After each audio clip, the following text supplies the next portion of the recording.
welcome to the AM show, which is always about you. This morning, we're returning to the issue of fuel prices, which have been on an upward trajectory in recent months and appears will be going up for a while longer. Though it is a global phenomenon, it is particularly worrying for us here in Ghana because it drives the prices of virtually everything else. And later on in the show, I'd explain why the impact of fuel prices is felt a lot more in Ghana than elsewhere. It's in international news. We know the US and other developed countries are seeking to do something to slow down the escalating world price of crude oil. Here in Ghana, there have been calls for government to do something about the price by getting rid of some of the taxes in the fuel price buildup. This morning, we'll take a look at how much fuel is being sold, and if you're someone interested in shopping around for the cheapest fuel, you're on the right channel. So check this out. So we have Star Oil, which is selling petrol at 6 cedis 65 pesos, and we have some prices as high as 6 cedis 99 pesos.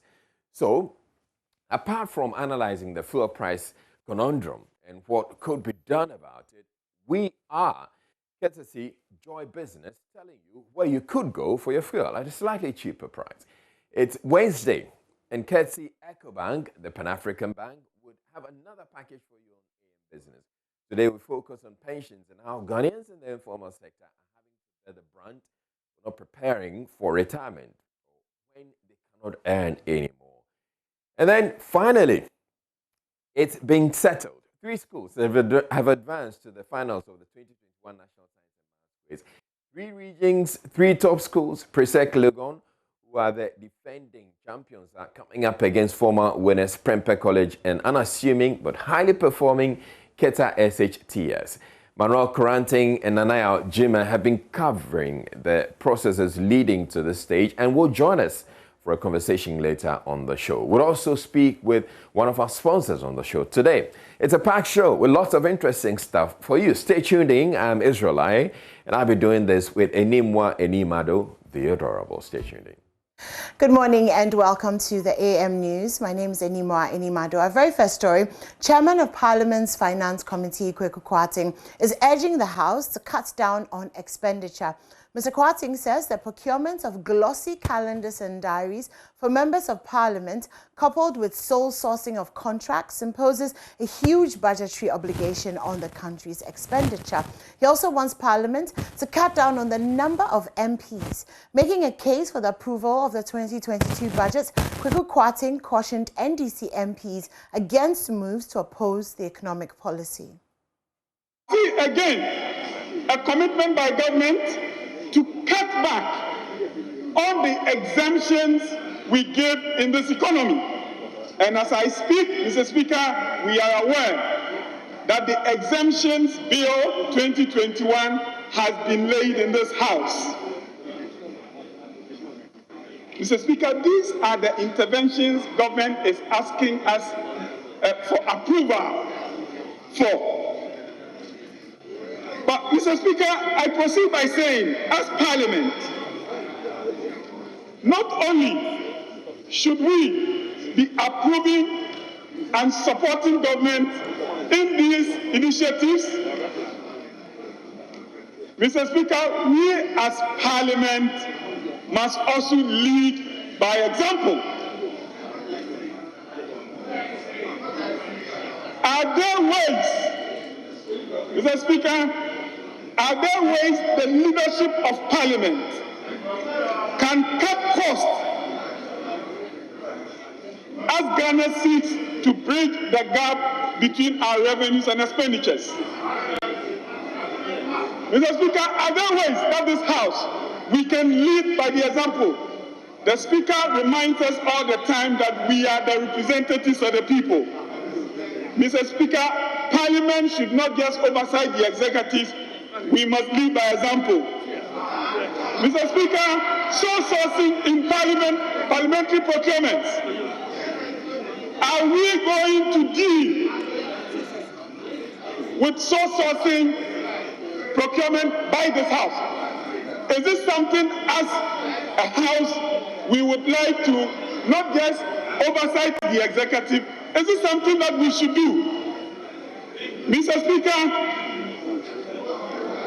Should we continue, for example, to procure these glossy calendars and glossy diaries year on year for Parliament, for which we have very little utilization? Mr. Speaker, it is not enough for members of Parliament to be out there calling out the executive and asking the executive to demonstrate commitment to fiscal prudence. We ourselves must set the example. Mr. Speaker, I must go on. I can go on and on and on. But I pause here. Mr. Speaker, we can even add, Mr. Speaker, that it is time to cap the number of members of Parliament for the Republic of Ghana. Ranking on the Finance Committee, Dr. Cassiel Atuforsen also observed that the revenue targets set for the year 2022 are unrealistic, arguing it is overestimated by about 10 billion Ghana cedis, which is equivalent to about 2% of our GDP. It is important for us to accept that it is indeed an undeniable fact that the Ghanaian economy, all is not well for us. So, Speaker, as we speak, the Ghanaian economy is in an intensive care unit. Mr. Speaker, permit me to diagnose the sickness of the Ghanaian economy. Mr. Speaker, to surprise you to know that the Ghanaian economy today is sick from what we call stagflation with acute debt overhang syndrome. In other words, you can call it sardosis. Mr. Speaker, I repeat, the Ghanaian economy as we speak is sick from stagflation with acute debt overhang syndrome. In other words, sardosis. Mr. Speaker, why am I saying so? Mr. Speaker, I say so for a simple reason. Stagflation is a situation in an economy where there is slow and jobless real sector growth that is accompanied with high unemployment and rising inflation. Mr. Speaker, we all know that as we speak, there is rising unemployment in this economy. In fact, unemployment has become a national security threat. Again, as generous as I am, I'm a Father Christmas. I'm going to assume that you are going to have growth of about 7%. So, Speaker, all this put together will give you 12.5 billion. So, Speaker, let's assume that they've announced compliance measures. We all know that compliance is not costed in any budget, but let me cost it for them and give them about 2.5 billion Ghana cedis. So, Speaker, I'm sorry to say that the estimations in the budget statement, what is before us, our tax revenue has been over-projected by 10 billion Ghana cedis, representing 2% of our GDP. 2% of our GDP. Hey. Where is your credibility, Honorable Minister?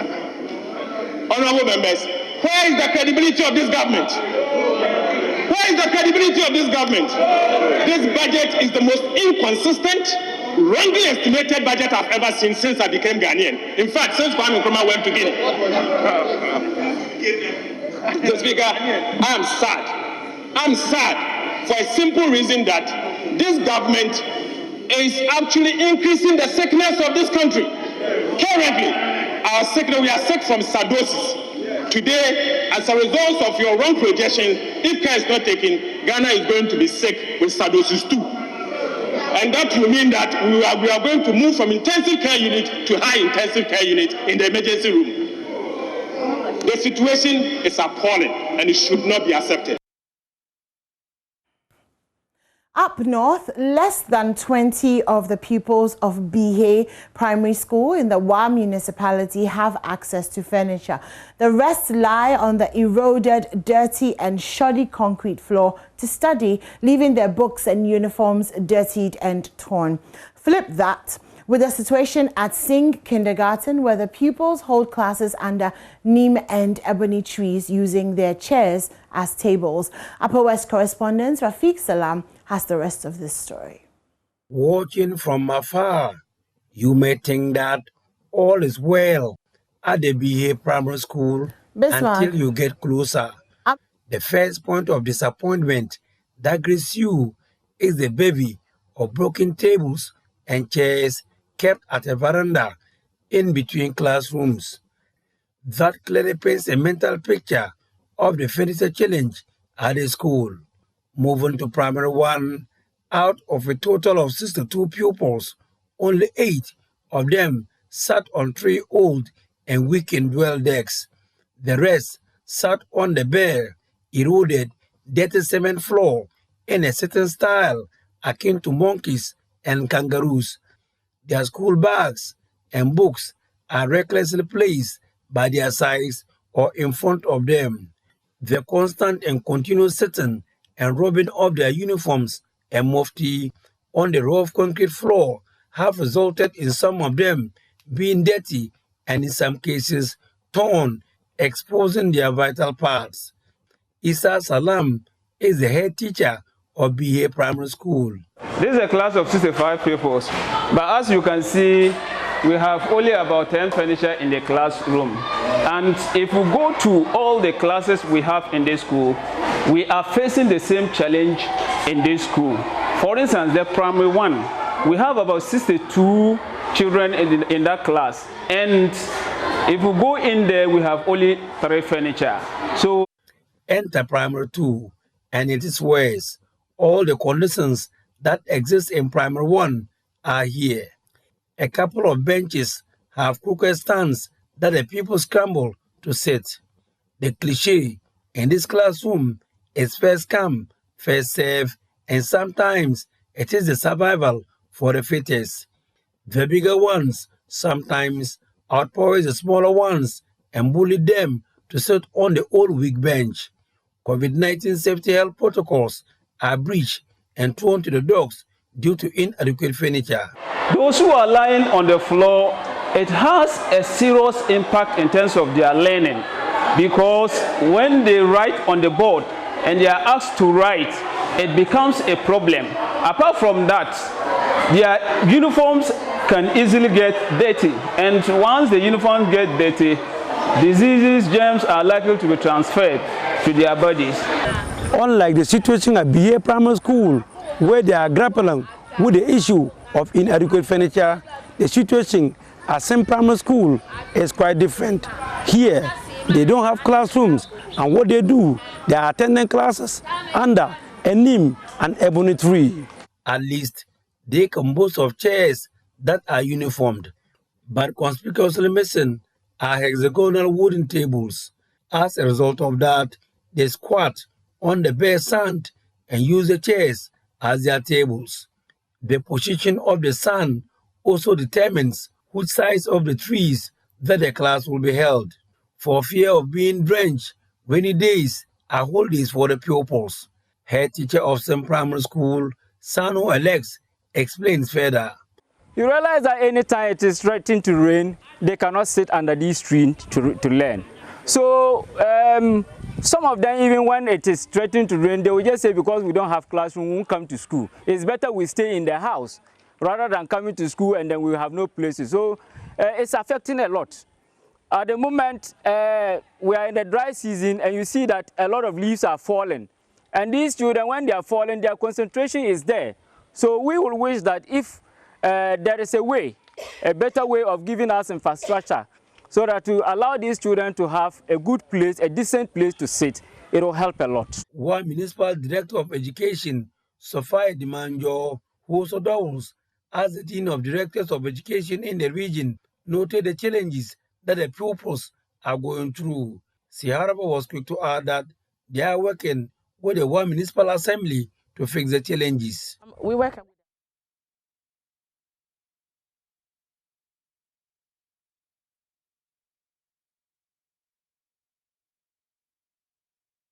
In the central region, the Ghana Water Company has dragged 28 of its customers in the Commander Edna Eguafo Abrem municipality and the Cape Coast South District to court over unpaid utility bills.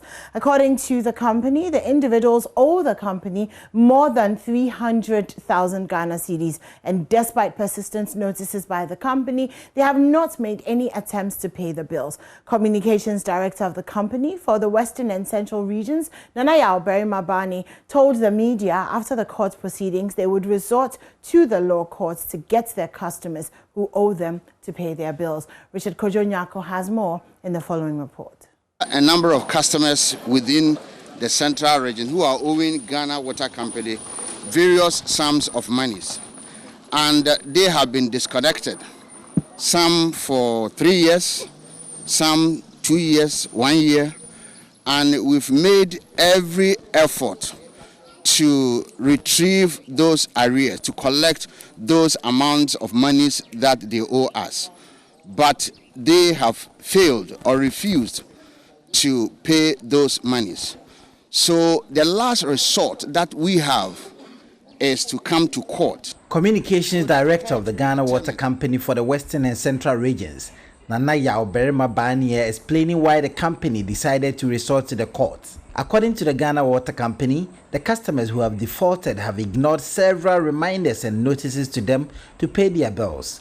28 of them from the Commander Edna Eguafo Ebrem municipality and the Cape Coast South District were dragged to the court by the company. Nana Yao Bani gives further details. So far, we have 28 customers who owe Ghana Water Company in excess of 305,000 Ghana cedis. We've been to court this morning. We first went to Commander Edna Eguafo Ebrem District to prosecute customers there. We had a customer who came and another did not come.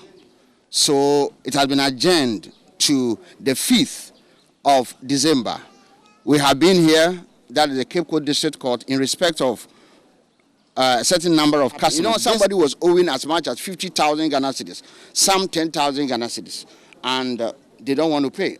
Lawyer for the Ghana Water Company, Isaac Griffin, says the company has been forced to take the legal action and want the defaulters to act in good faith. We've brought them because some are in arrears for almost a year, 6 months, 7 months, and we think it is not helping. Even if, assuming without admitting that you have not even been served with your water bill, a prudent consumer, it is, proper for you to even approach the company to demand for your bill once you know that you have consumed. And their failure to do that. But then it's on record that they have been been giving them individual bills, and then they have even, before we did not just got up to actually brought them. We served them notices, ample notices. And we thought that the only option is to bring them to court. The cases have been adjourned to enable the accused persons to appear in court to answer the charges brought against them. Reporting for Joy News, Richard Kojo-Nyako, Cape Coast. And moving to Kumasi, flooding within the River Pra Basin is expected to get severe as a result of increasing human activities. A study by the Meteorology and Climate Science Unit of the Department of Physics, KNUST, has revealed the Pra River Basin has recently become topical due to deforestation and illegal mining without land reclamation. These activities have been reported to negatively impact the ecosystem. Love FM's Chrissy Deborah has been speaking with scientists who undertook this study. So first of all, we needed rainfall data, and we used that rainfall data to obtain how dry conditions would occur over the catchment, and as well as how the rainy conditions would also occur over the catchment. And then in addition, we also tried to get flood data or flooding simulations of floods at the catchment. So this flooding data that we obtained would give us an informed decision on the extent of flooding at the catchment, and then as well as how this flooding would also be occurring in a few years from now. Yes. Okay, so our major findings are that one, we are experiencing flooding, and yes, they are going to continue. And then we are also going to be prone to dry days, which can massively affect our agricultural activities. And these increasing dry days are going to have impact on on crops which have short durations, that they don't need so much dry conditions. So, for instance, maize has a short production period.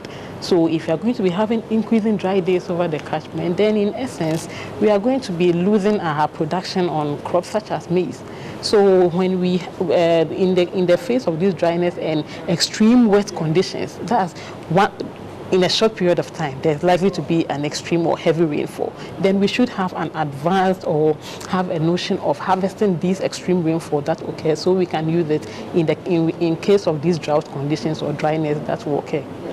Tiwa forests actually, we look at, as I indicated, the cost-benefit analysis is very critical for governments to really go into mining bauxite. So they need to do the holistic one.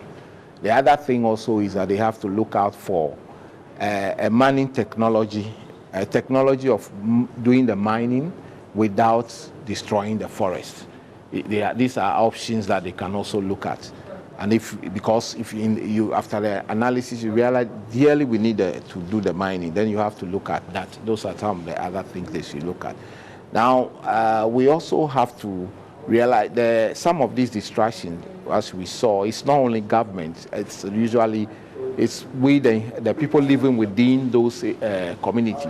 So these people also, there should be a lot of education on how to really manage the district. But over time, as Ghanaians or Africans, we have lived on nature.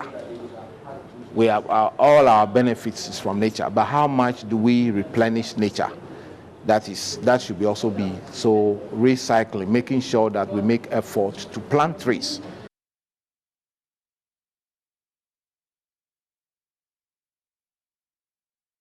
And that's it for the AM News. The AM show continues right after this with the newspaper review.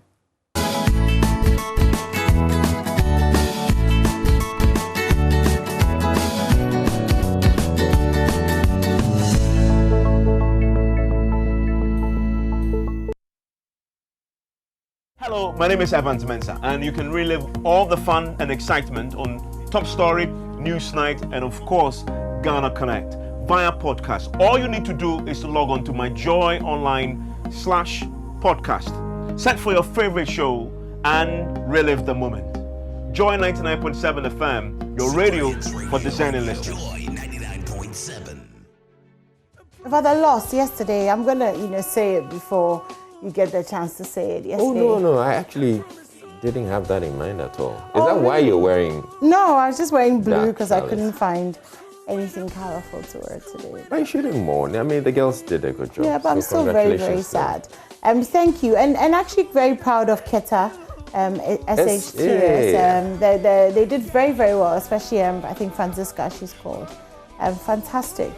Fantastic performance. I'm happy to see them in the finals. I'm happy to see a girl in the finals.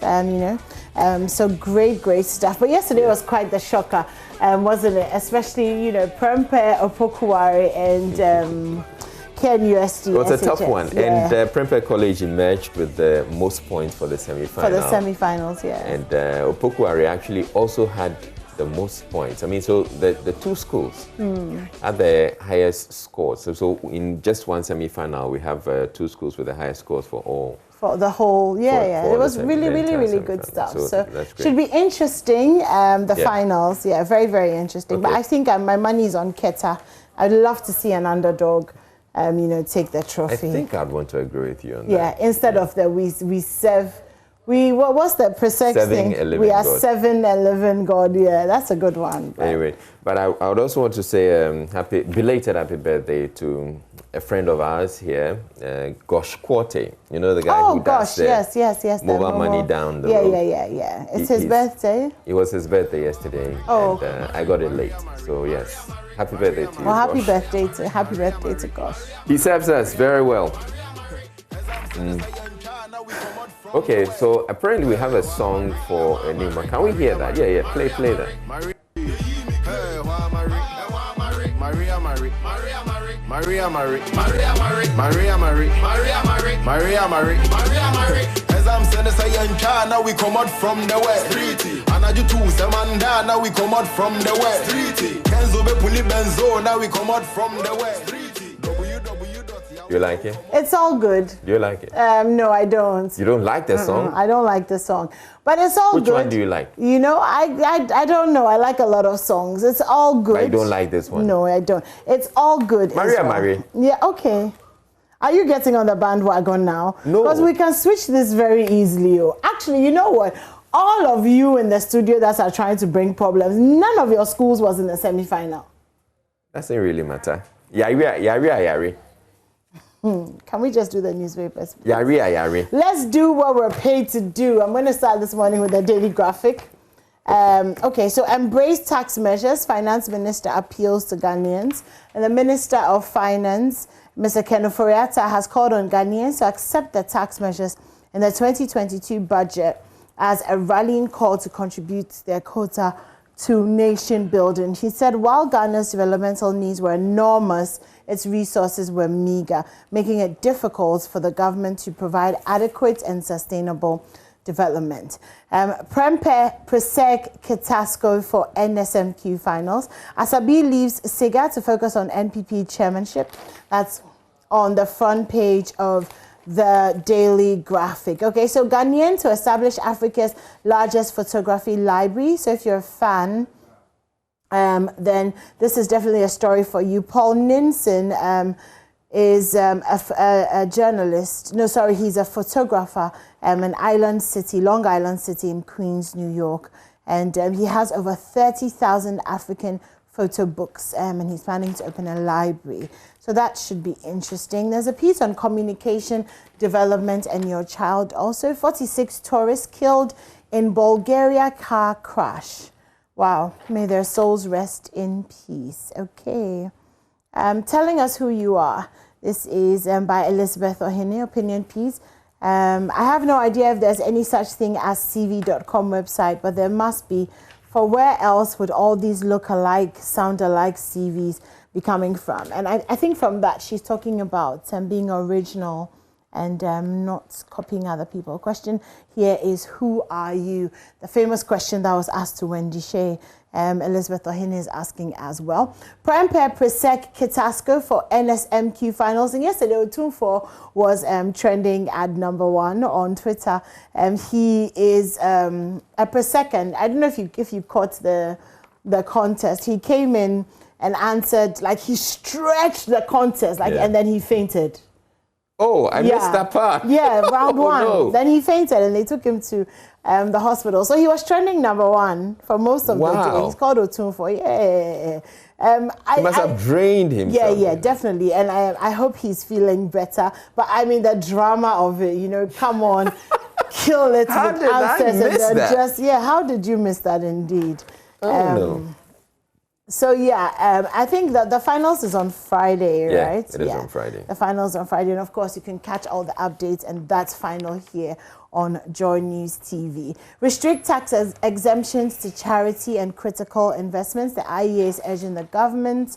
That's on page 13 of the daily graphic. Okay, Amin Adam says 2022 budget tackles debt concerns head on. Party activists pledge to uphold peace. Introduce effective tax regimes to avoid borrowing. That's APC to government. Something I find very interesting is that after the budget, there are lots of people who have opinions on the budget. Yeah. I'm wondering if we do like pre-budget consultations. Yeah, consultations. Yeah, they're pre-budget consultations. Yes. Except at the end of the day, I don't think that what they want to do. It doesn't look like this e-levy issue was one of those that was subjected to the pre-budget consultation. Okay, because because they usually engage CSOs and other stakeholders, but I doubt they would have told them that we're going to throw in an e-budget. Okay. State-led economy should drive economic growth. That's according to CPP. Government commends GSS for successful 2021 census. Former venture capital CEO and others default in payment of 20 million Ghana cedis. Mr. Daniel Duku, former CEO of Venture Capital Trust Fund. And another one of these stories, manhunt for murderer of lover. And this happened in the Volta region. A man's lover her lifeless body was discovered in the fridge. We talked about it yesterday. Okay, so now there's a special supplement It's actually where to go for Black Friday supplements. So if you're looking to shop, then you want the Daily Graphic. There's a whole supplement with sales and things that's Nibi Chin or PE and all of that. So Black Friday, where to go. Okay, so yeah, you definitely want to do that. Okay, so let's go to the Northeast region, and they are moving to reverse the trend in terms of their falling education standard. Educational outcomes in the region are not encouraging compared to schools in other regions. We cannot pretend all is well because the performances are not encouraging. That's on page 23 of the Daily Graphic. There's an invitation to a book launch and on the occasion of the Golden Jubilee of the installment of Nana Otuo's Rebo II Drabin Hine. Okay, so this is happening November 27th. Forecourt of Drabin Palace in Ashanti region at 10 a.m. So if you're in the area and you're interested. Government secures $74 million for household lavatories in Accra and Kumasi. That story was on yesterday as well. Yendi MCE calls for sustainable peace for development. $19 million lost to cyber criminals in 2020. That brings us to a total of $239 million in 5 years. So that in terms of ranking, first is cyber fraud, and these include romance fraud, investment fraud, mobile money fraud, and phishing. So phishing is when scammers trick you into giving out private information, so like your bank account details and all of that. And then shopping scams, and then stranded passenger. So those, in terms of cyber fraud, those are the things that people are really falling victim to. Then the second ranking is sexual image abuse or extortion. So sex image abuse, a number of varieties are employed: sextortion, publication of obscene materials, child pornography, child marriages, student to teacher. I guess that's blackmail, publication of obscene material, child pornography. Then the third ranking is intrusion, when criminals attack digital and networking systems of their targets without authority.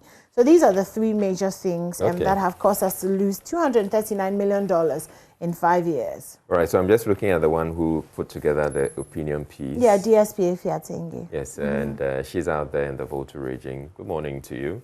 I'm sure you're watching us. Police Public Affairs. Have a wonderful day. Yeah, she used to be in Greater Accra. Yeah, I remember her. I think I've spoken to her a few times. Yeah. But this is interesting. I think it's definitely worth having a conversation on at some point. Industry players briefed on Keta Port feasibility studies, further considerations on anti-LGBTQI bill. E-levy will worsen plight of businesses. That's the GNCCI. And rural community banks need more support to drive local development. Okay, President donates 1 million cedis to Hearts. Why? To help them to prepare for their continental campaign. Okay, whatever. Boss takes delivery of 5,400 pipes for... It's not coming to your pocket, so of course it's not paying me. 5,400 pipes for expansion. And Newmont's Foundation completes 127 projects in half a region. That's it for the Daily Graphic this morning. Let's go to the Finder. We do not have the Ghanaian Times this morning, but I'll go to the Finder. And on the front page, President supports Hearts of Folk with 1 million cedis to play in CAF Confederation Cup. Okay, if they go and play, they'll bring honors to the country. Okay. Yeah. We'll see how that goes. Yeah. We'll see how that goes. I mean, similar support was given to Kotoko back then. We haven't said anything. We just said we'll see how it goes. Okay. All right. So, and then there's this story. E-levy final details emerge. And I find that quite interesting. It applies to total value of transactions after 100 Ghana cedis. And so the final details that they're talking about, we all know the 100 cedis transfer per day. And then the e-levy is a new tax measure that will be applied only on the originator of a transaction on an electronic payment platform, including fintech platforms, online banking, and mobile money platforms. And then there's another one. E-levy different from fees charged by service providers. So it's different from CST. It says this proposed new levy of 1.75% is different from the fee that mobile phone companies charge mobile money subscribers for using their mobile money platform. Okay. So it means in addition to the 1% and sometimes up to, 1% up to 10 cedis, you're going to have this also slapped on it. So if you're sending 200 cedis, it's essentially going to be like 2.75%. So that's the clarity we're getting to this. And we're also learning that transfers to another person's wallet will attract e-levy. So sending money from one's mobile money wallet to another person's mobile wallet, another person's wallet or bank account using mobile money will attract the levy. So if you're sending it to my wallet or you're sending it to my bank account, it will attract. Transfers from bank to another person's Momo account attract e-levy. So if you're sending from a bank to another account, and using Momo to pay for services or products attracts levy. Yeah. Debit, credit card, QR code, POS for transactions attract e-levy. Oh. Wow.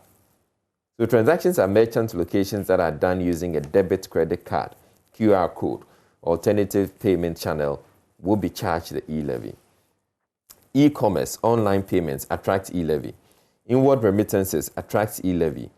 But they said there's no e-levy on ATM transactions, no e-levy on current account transfers to savings account, no e-levy on transfers between the person's accounts in different banks, no e-levy on bank transfers and checks.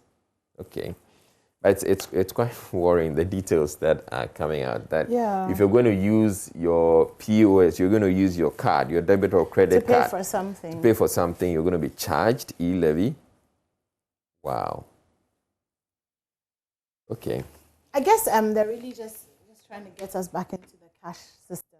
I guess so. Because it's beginning to seem like the cheapest way to do stuff. Yeah. And it's funny, when just a few weeks ago, the vice president was talking about digitalization. Yeah. And it kind of moved the country to a place where, we're getting digital, and then bam, you slap this tax, on it. Okay. Ah, well. In other news, President Akufo-Addo receives letters of credence from 7 envoys. President supports Hearts of Oak with 1 million cedis to play in CAF Confederation Cup. In 2022 budget is a response to the call for jobs upon Nkrumah.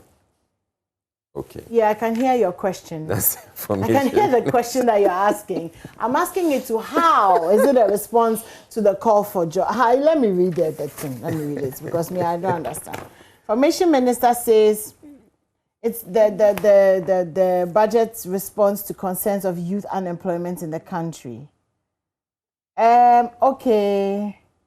So it has introduced employment schemes to partially address the situation, and government also provided more. That was in the past. NABCO, okay, but moving forward, we don't understand though. Okay, 50,000 Ghana cedis for startups by young graduates to expand. YouStart will support youth-led enterprises with soft loans of up to 50,000 to help startups. And then 50,000 to 100 under the Startup Acts module, soft loans tied to equipment, and then 100,000 to 400,000 for SMEs. Okay, so they're saying that they're going to give out a few more loans for people to start. But it's funny because it's also the budget of the entrepreneur, isn't it? That's all everyone has been talking about. Yeah. So unless you're saying that, the encouragement to be an entrepreneur is a response to the call for jobs, and you're really not saying anything at all. So 2022 budget is a response to the call for jobs. And then I'm asking myself, 2016 or 2017 when President Akufo-Addo assumed power, does it mean that we have not been responding to the call for jobs since? We're only now doing that?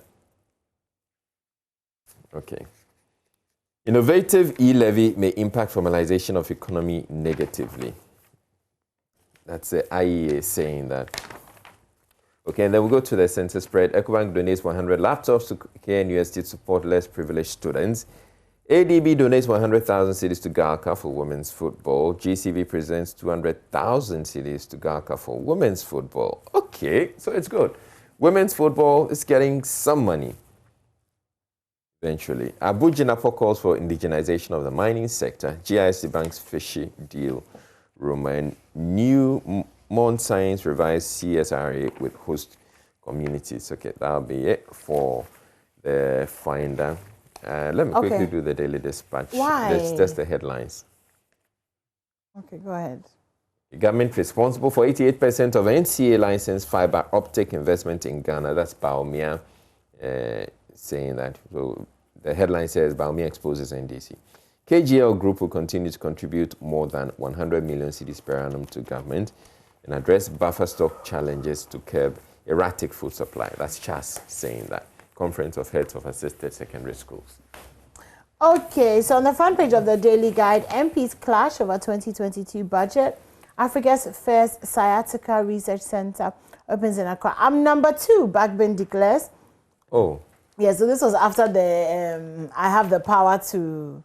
So no more number 3. Okay, let me read it. Speaker of Parliament Alban Bagbin has stoked yet another controversy by declaring that he is no longer the number 3 most powerful person in the country, but rather number 2 after the president.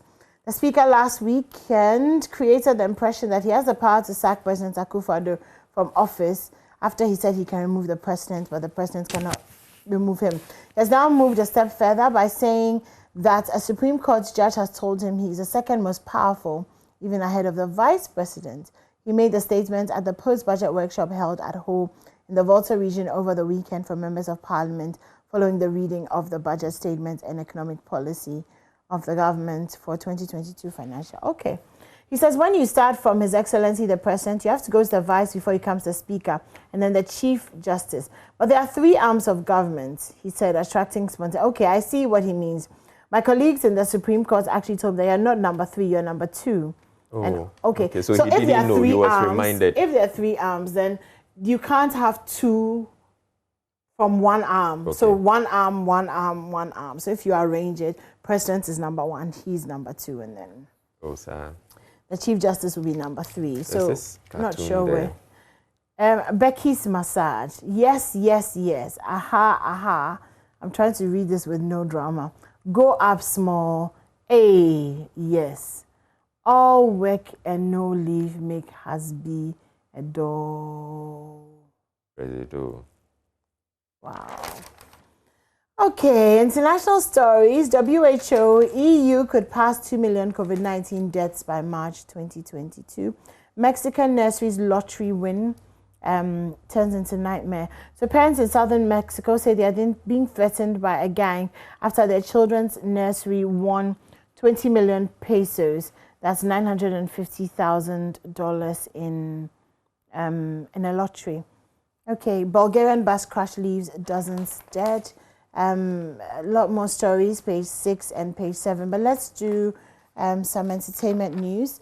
John Benjamin throws shade at Hits FM. John Benjamin is still in Accra? No. Okay. Former UK High Commissioner to Ghana on Tuesday dragged Accra-based radio station Hits FM on social media for saying Stone Boy shut down the UK with his performance at the O2 Academy, Islington. Wow. Okay, so it was just, it's like, you know, it's an expression. Anyway, Kumasi Theatre will be ready by end of 2022. Black Panther star Letitia writes injuries more, severe than reported. So Marvel says Black Panther star Letitia's onset injuries are more severe than it was reported. In a new letter signed by Marvel's president, the injuries, which were originally believed to be minor, were more critical than originally reported. According to the British star, suffered a critical shoulder fracture and a concussion with severe side effects. And whilst they were filming the Black Panther sequel, Wakanda Forever. Anyway, so they've halted the filming until 2022 so that she can get better. They have seen quite a lot of tragedy, haven't they? The Black Panther squad. We lost Chadwick earlier. Yeah. Okay, and then I'm just going to finish with this. I eat bananas a lot. There's more showbiz on the page. Yeah, but it's kind 14. of Central Music Awards to honor Kwabena. Actors deserve better remuneration. That's Ivan Kwashigan. Remuneration. Okay. And then on the back page, I eat bananas a lot. Afenajan admits he was trending as well. When was it? I think on Sunday. He plays for Roma I think. Yeah, he plays for Roma. Young guy, really young guy. He's a guy who Moreno gifted some boots, some very expensive boots, 800 euros. Yeah. Boots cost 800 yeah, euros. 5,005. Wow, Yao has calculated the thing in CDs already. And he knows what he would have used it for. But somebody to watch out for. He came off the bench and scored for Roma. Yeah, twice. In the match. So. Yeah, he scored twice. So great stuff. Kotoko faced Kempong Academy today. Goyle, Ghana Free Zones, Bedborough Partner, MTN. So that's it for the Daily Guide. Do we have 2 minutes? Do you want to do a paper or should we do my No, just a front page. Daily Statesman, those against 2022 budget must repent. Kweku Kwarteng warns of dire consequences if the budget is not approved. And Huawei, Rebecca Foundation take fintech training to rural areas. Okay, so that's it. Let's go to my journal now. Get to see what's there. So, Rawlings fought corruption with more conviction than all other presidents. Kofi Bentil saying that. Okay, but how successful was he? That's another question. Murder of girlfriend, police picks up burnt hair from suspect's backyard. I don't know the whereabouts of my sons, Kofi Amwabeng. That's a very touching article you should read. That's actually the interview on Prime Morning. And then NSMQ 2021, Prempeh College advances to final after victory over OWAS KNUST SHS. Ghana's economy is suffering from an unfortunate condition at forcing. I advise National Security Minister not to make details of Akufo-Addo's foreign trips public. That's Brian Achampong. Okay, so it's because of Brian Achampong's advice that we don't have details of how much it costs the president to hire those private jets.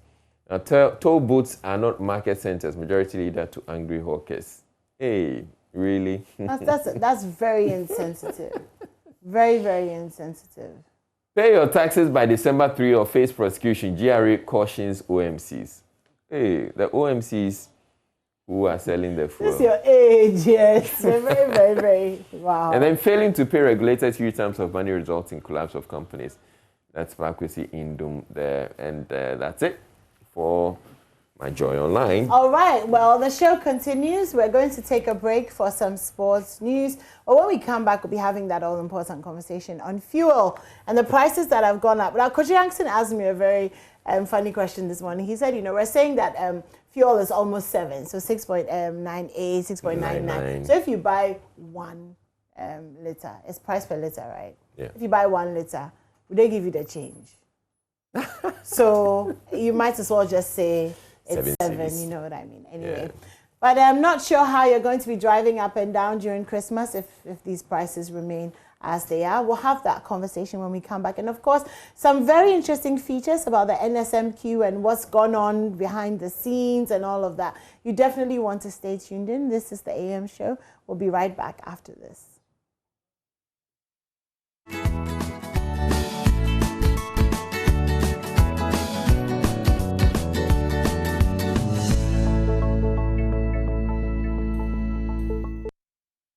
We are still on the AM show, and thanks to Muftar for bringing us the sports. Now, the informal economy that is neither taxed nor monitored by any form of government is one that contributes largely to the Ghanaian economy in terms of revenue mobilization.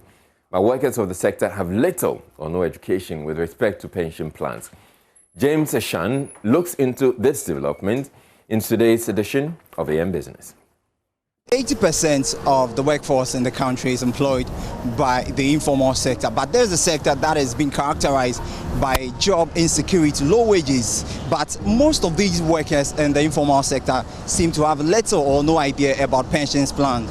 We'll be speaking to some of these workers in the informal sector as well as the National Pensions Regulatory Authority to know what's the way forward as an authority as to whether they have a plan to help these informal sector to incorporate them into their day-to-day activity.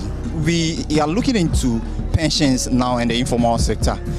We know the informal sector contributes 80% of the Ghanaian economy, right? But it appears most of them seem not to have interest in doing pensions. I would want to know, do you have any pension plans?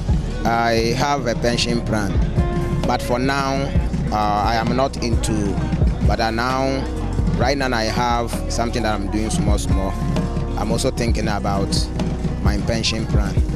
But what motivated or inspired the decision for you to have that pension plan? Yes, I know that from my sisters going, I cannot work. And as I cannot work, I need to also depend on something. So if I have the pension plan, I think when I am on my pension, I can have a little amount of money that I can use to support myself and my family.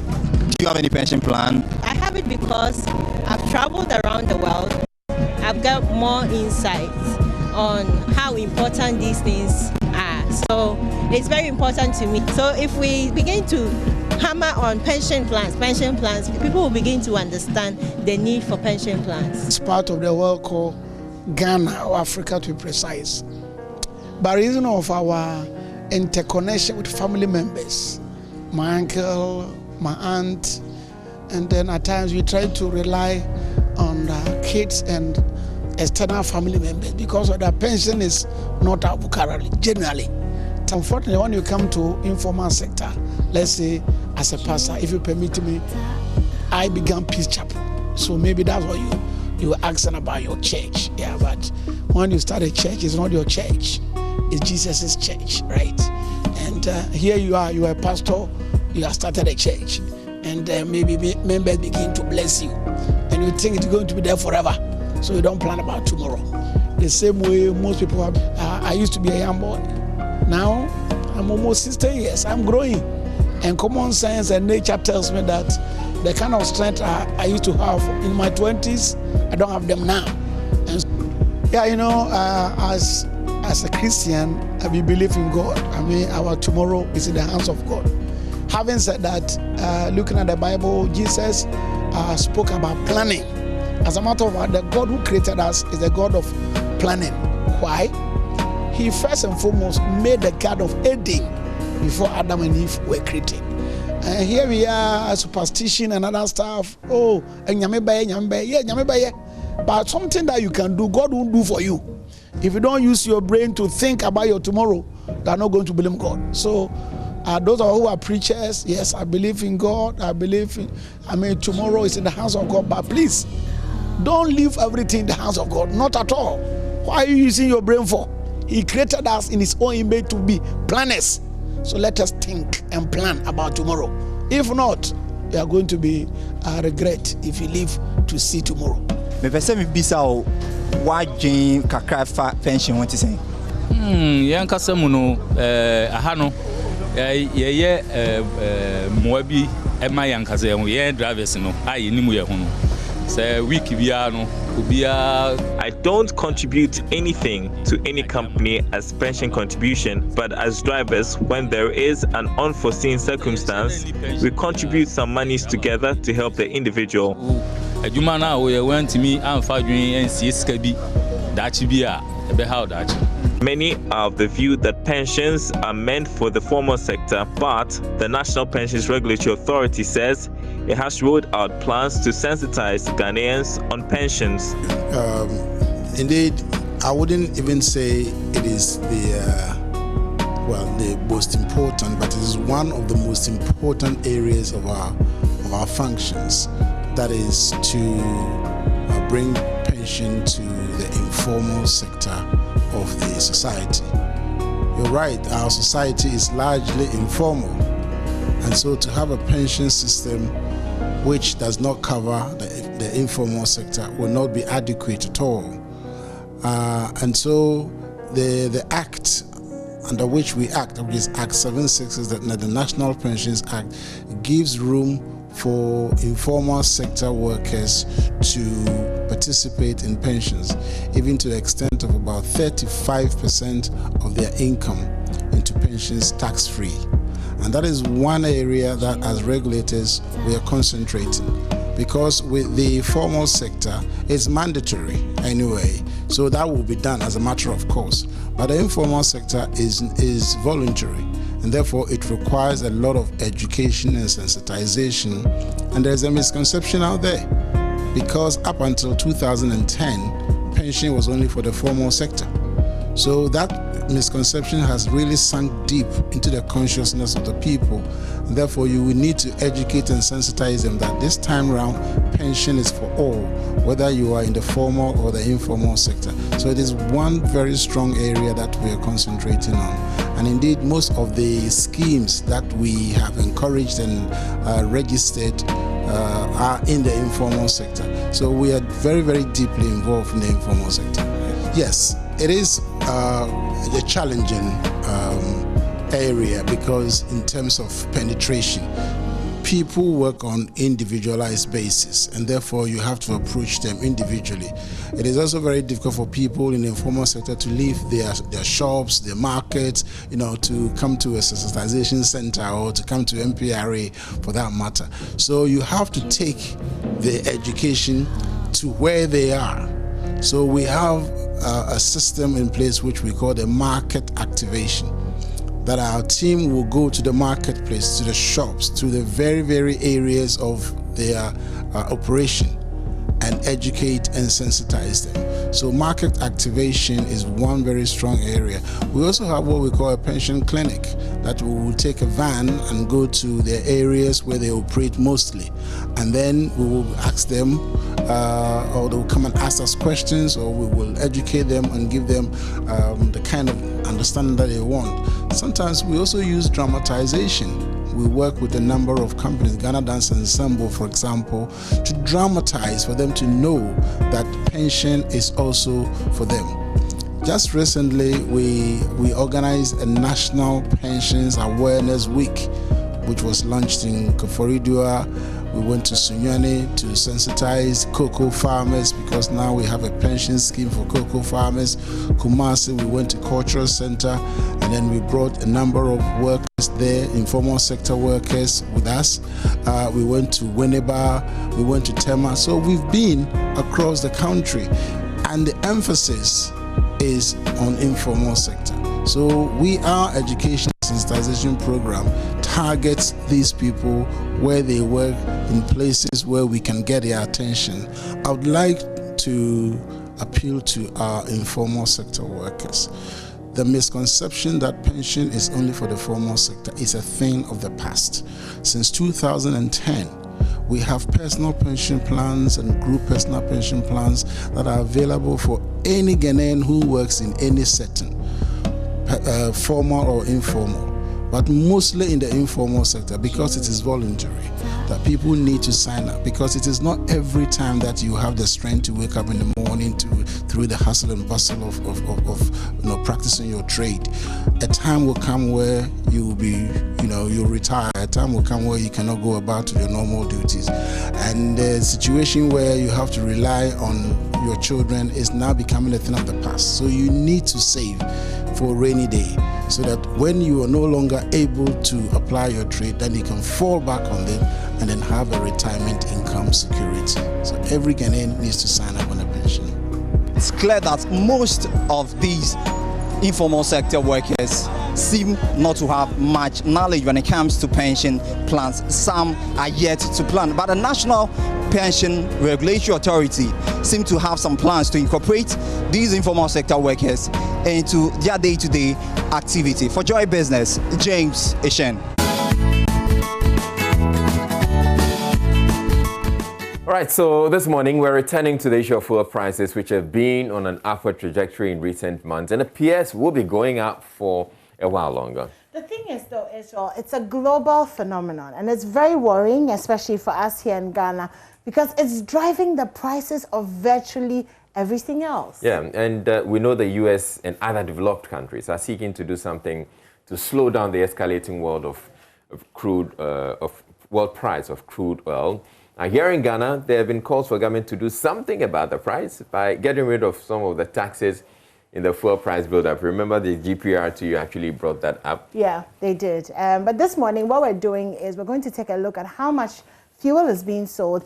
And if you're someone who's interested in shopping around for the cheapest fuel, well, you're on the right channel, because we're going to tell you where you can get your fuel for cheaper. So let's get to look at the prices as displayed by the top 10 OMCs.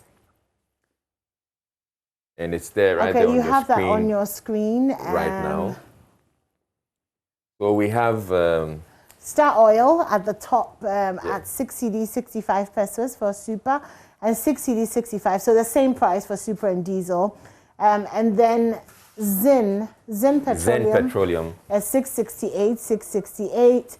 Frims Oil is also doing it at 6.78, 6.78. And then we have Benab Oil, that's 6 cedis 80 pesos for petrol. And Petrosol, they have it at 6 cedis 84 pesos.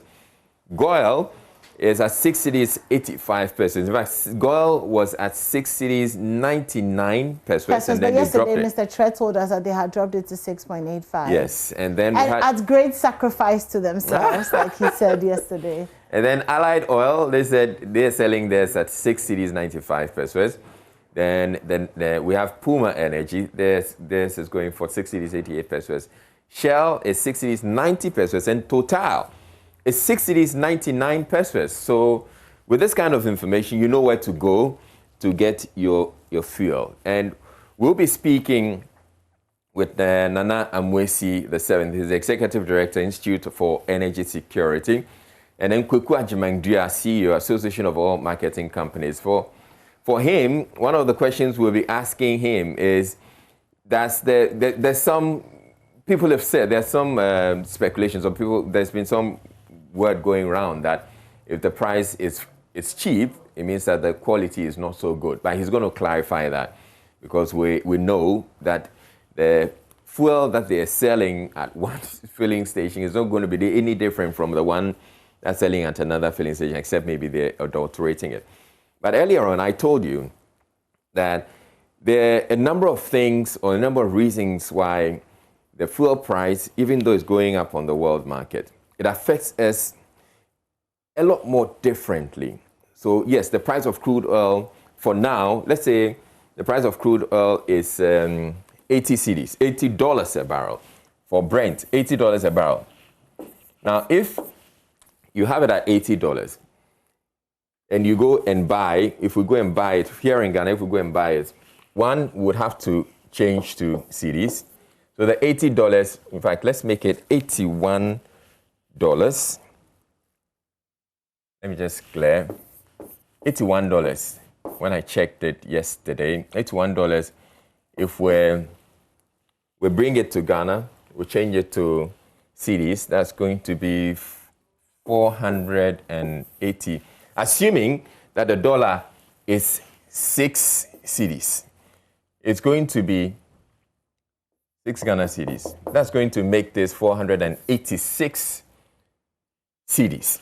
So you've bought the fuel on the world market at $81. You bring it to Ghana, you have to sell it at 486. That's same fuel. Now, if the price goes up on the world market and it goes to $85, and it is at 6 still, we're using an exchange rate of 6 cedis, this is going to be 85 times 6 cedis. Now, my math, I need to quickly do this math. Okay, 6 cedis for I have my calculator on. Okay, so you do that. It's going to be 510 cedis. So the price has gone up on the world market. And by just that, the price for us here in Ghana goes up. Now imagine that the price stays the same. So from $81,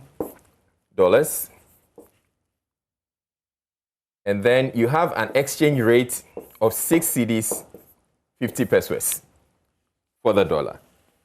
That translates, Enima, please help me. So 81 times 650. And then we're going to get a fair idea of what things are looking at. So 81 times 6.5. 6.5. And then we're getting what? 526. 26.50. 526.5. Okay. So here, we've just seen the exchange rates. So assuming that the price of crude actually didn't change and it stays at $81. By the exchange rate just going up, the same fuel that we're going to buy for 486 cedis, we're now having to buy it for 526 cedis. That's 40 cedis difference. Yeah. And this is how the exchange rates also impacts on the prices of crude oil and the price of petrol that we buy, because we're importing the product. So if we have it going, the exchange rate also impacting, and then the price of crude oil also goes up, then it means that we're having to pay a whole lot more. And so for us, that's what we call the double whammy for us. Apart from the crude oil prices going up, if our exchange rate also, or the CD depreciates, then we automatically have to pay more for our fuel. And that's why it becomes a real problem. So even though elsewhere in the US, this morning we're learning that the US is looking at releasing its strategic stocks. They have hundreds of millions of barrels of fuel, petrol, and that they are releasing about 50 million barrels in the next few months. They're hoping, together with some other advanced countries, they're hoping that they're going to push the fuel prices or dumping the escalating prices of crude oil on the world market. So this is just a quick explanation to get you to appreciate that fuel prices, yes, government, you can say, doesn't have much control over the fuel prices, but if government can control the exchange rates, then we are in a much better position to control the prices on the price of fuel that's sold at the pumps. But let's get into the conversation. As I indicated, we have Kwekwa Jemengdua, who's the CEO, Association of All Marketing Companies. And hopefully we can get the GPRT as well to get to understand what their position is. They had initially indicated, the GPRT had initially indicated that they were waiting. They had actually called for... They had a meeting, they had put forward their concerns, and they said they were going to wait to hear what the budget did to address their concerns, and then they would decide that we're moving forward. So it'll be interesting to touch base with them and see, how they feel about the budget. Yeah.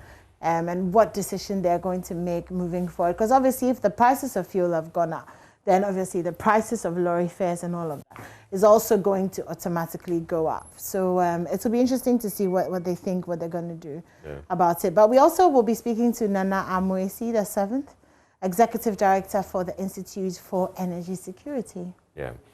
And the transport operators, which includes the GPRT, they had indicated that they were going to stop work on a particular day. They called off that action, and they said we're hoping to hear something positive from the budget. Now the budget has been read, that's why we want to go to them.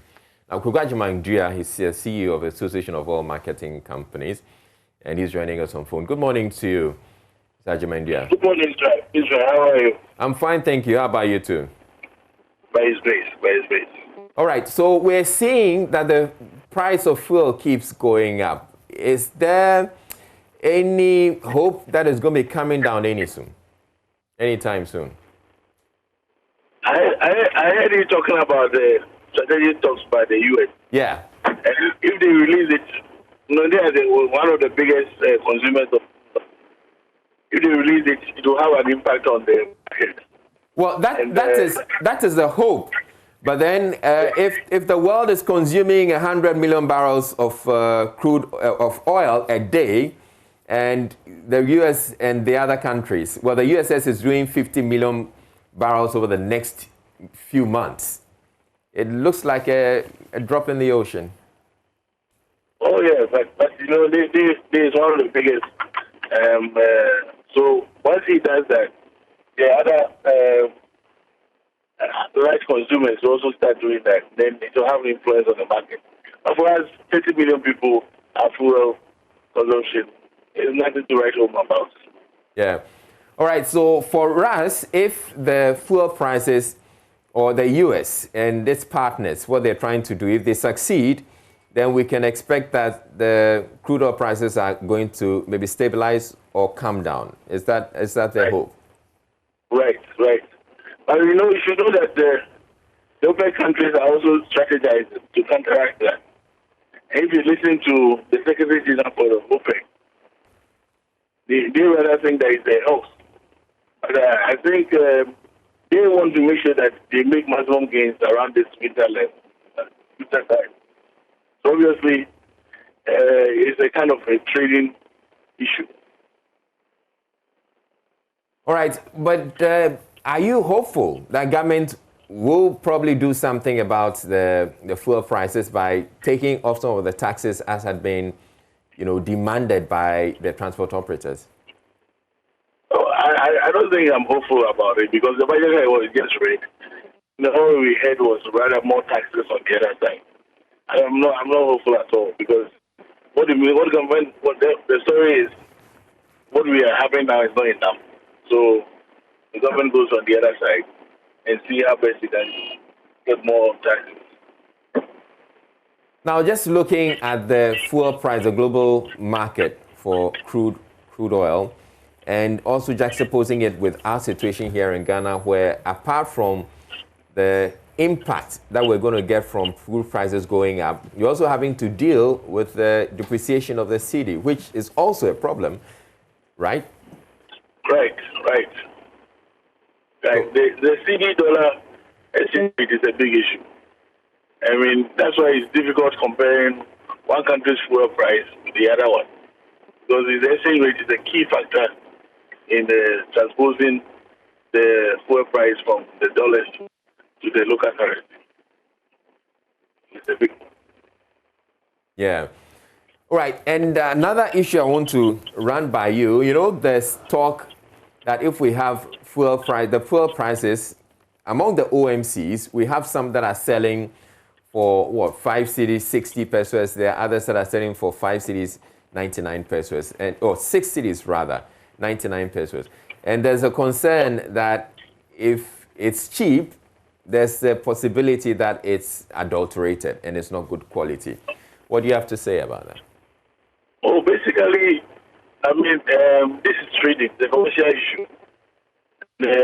Remember, if you do forward purchases with cash, obviously you have a lower price on your XREF, so you can price it lower.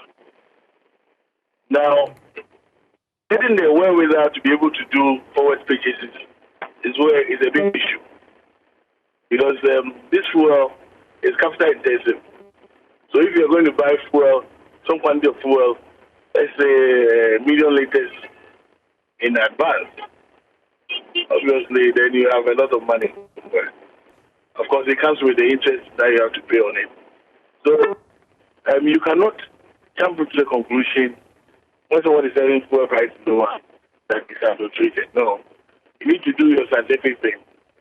Get MPA to check and get a result as it is the case. But the other side is that sometimes he's being smarter in trying to do forward purchase. So at least you would assure consumers that if they see a cheaper price for petrol at any of the stations, it doesn't suggest they can be assured that it's safe and good quality. Yes, until the regulators say otherwise, you cannot just jump into a conclusion that once it's selling lower price, it's adulterated. And I tell you, the OMCs are making a lot of sacrifices in this window. So you may not take their sacrifices as one that they want to get the fuel adulterated, unless it's scientifically proven. Tell us about some of the sacrifices you talk about that the OMCs are making. Well, obviously, you've seen that prices have dropped. Even oil went up and came up to 85. Yes. And in cooking 14% down. Look, in this business, someone came down 14%. He has really sacrificed. And by my projection, it means God is foregoing their margin and just dedicating the dealer's margin. And others who are going below that are even decreasing further margin. And if you decrease the further margin, what it means is that you are not making enough money to even take care of your overheads and your costs, as it were, in your various aspects. So it's a huge sacrifice because there's no point in going up to, for instance, to speak, but the petrol should be about 7.225, 75 pesos. Diesel should be 7.14. But because of optimizing the pricing versus the volume that you get in sales. If you go too high, your volume go down. If you go too low, you suffer. It tells the fact that you'll not be able to cover your costs. You'll not be able to pay all workers who are also in the same market as you and me. So obviously there should be an optimal price there. That's what we have been doing now. All right. And we're doing at the peril of our business because we are not able to recover our investment as much as possible. But be as it may, we think it's business as usual. Sometimes business you go down, sometimes you come up, And this has been one of the moments which we're having a serious challenge. Mr. Chemendua, you mentioned something. You said Preto should probably be selling for 7 Cs 25 pesos.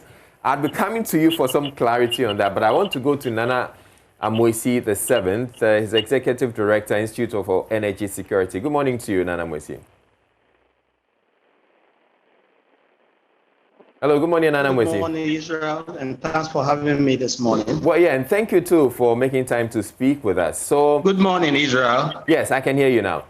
So we're having this conversation about fuel prices and the concern that the fuel price could possibly be going up a bit more before it may come down. Do you have any hope that what the U.S. is doing, the U.S. and the other countries are doing, could dampen the price of crude oil on the world market?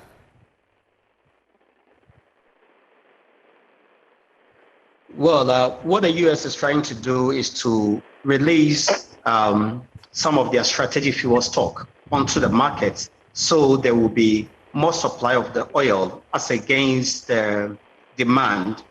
And so that could help. However, remember, winter is coming. And so there will be more demand for fuels. And so while the U.S. is trying to release, we should also, note that demand will still surge. And so if it's not balancing, then of course, you don't expect prices to come down. But if the supply is more as against the demand, then of course, economics would dictate that prices will come down. Now we're looking at the fuel prices here in Ghana, and we just displayed what Joy Business has collated as of yesterday, and indicates that there are a number of OMCs or fuel marketing companies that are actually selling their prices, the fuel, a lot cheaper or slightly cheaper than the others. Do you feel that we could have the oil marketing companies or the filling stations go a little further down? No, not at all. Like Mr. Chemendua explained, this is a deregulated market, and all these OMCs, they don't source from the same end, or they don't source from the same BDC. Different BDCs they buy from, and these BDCs also get their products from different traders. Whether they got it at a discount or premium is another thing. And so you don't expect all of them to sell at the same price, because where they source from might be different. The price at which they bought it could be different. Did they buy it probably with cash, or they bought it on credit? If these things differ, then of course you don't expect them to sell it at the same price. And the overhead costs may also differ. Remember, this is a deregulated market. Now, considering that we're going to have these fuel prices go up a bit more, would you advise that government probably intervene somehow and, as the transport operators have been demanding, maybe scrap some of the taxes? Of course, every peso counts for the consumer. And so a shave of a peso or two will still mean a lot to them. Government has a lot of taxes and levies and margins on the same fuel. Last year, you could get all these taxes sum up to somewhere around 1.99. This year, around 2.3 thereabouts. If government want to take away some of the taxes, it could help, especially the special petroleum tax. It is good that we've seen a suspension of the price stabilization and recovery levy. Maybe they can consider other taxes for removal. And remember, because crude oil is selling above $80 per barrel, and our benchmark price for our crude exports is around $50 per barrel, then we should note that government is getting a windfall from this source. Government can use this windfall to cushion consumers, but taking away the taxes or levies or suspending some of them is just, a short-term measure. It's not sustainable. Government should rather look at more sustainable ends to cushion us against this consistent fuel price hike. Maybe they could consider making bus work better, toll work better, manage the forest exposure to the importers, and other areas they could consider. All right, thank you very much, Nana Amwesi, as he's with the he's the executive director of the Institute for Energy Security. Thanks for your thoughts. And I'm coming to you, Ghanian. You were saying that had it not been for the sacrifices of the oil marketing companies, we probably would have been buying petrol at 7 cedis 25 pesos. Please explain.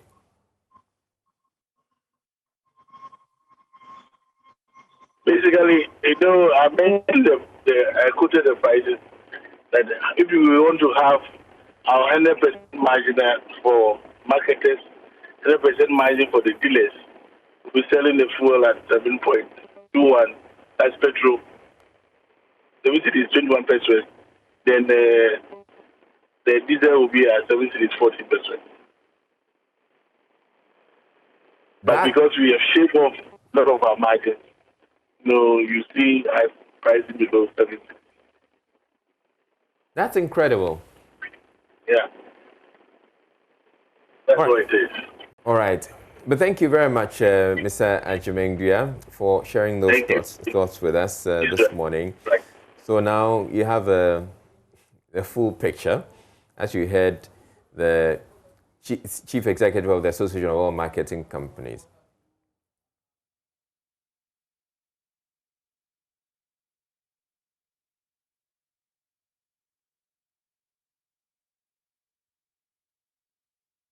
All right, we have Nana Amwesi he's been doing some work on the fuel prices, and he wants to walk us through some of the things he's picked up. So Nana Amwesi, yes, you wanted to explain to us something that you've been observing, a trend you've observed over the period?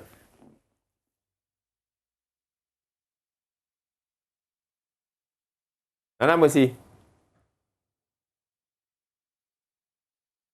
Right, we have lost Nana Amwesi. He was going to walk us through the monthly average petrol price trend in Ghana from 2020 to 2021. But you can see that on your screen right now. And clearly, it seems to be going on the up and up.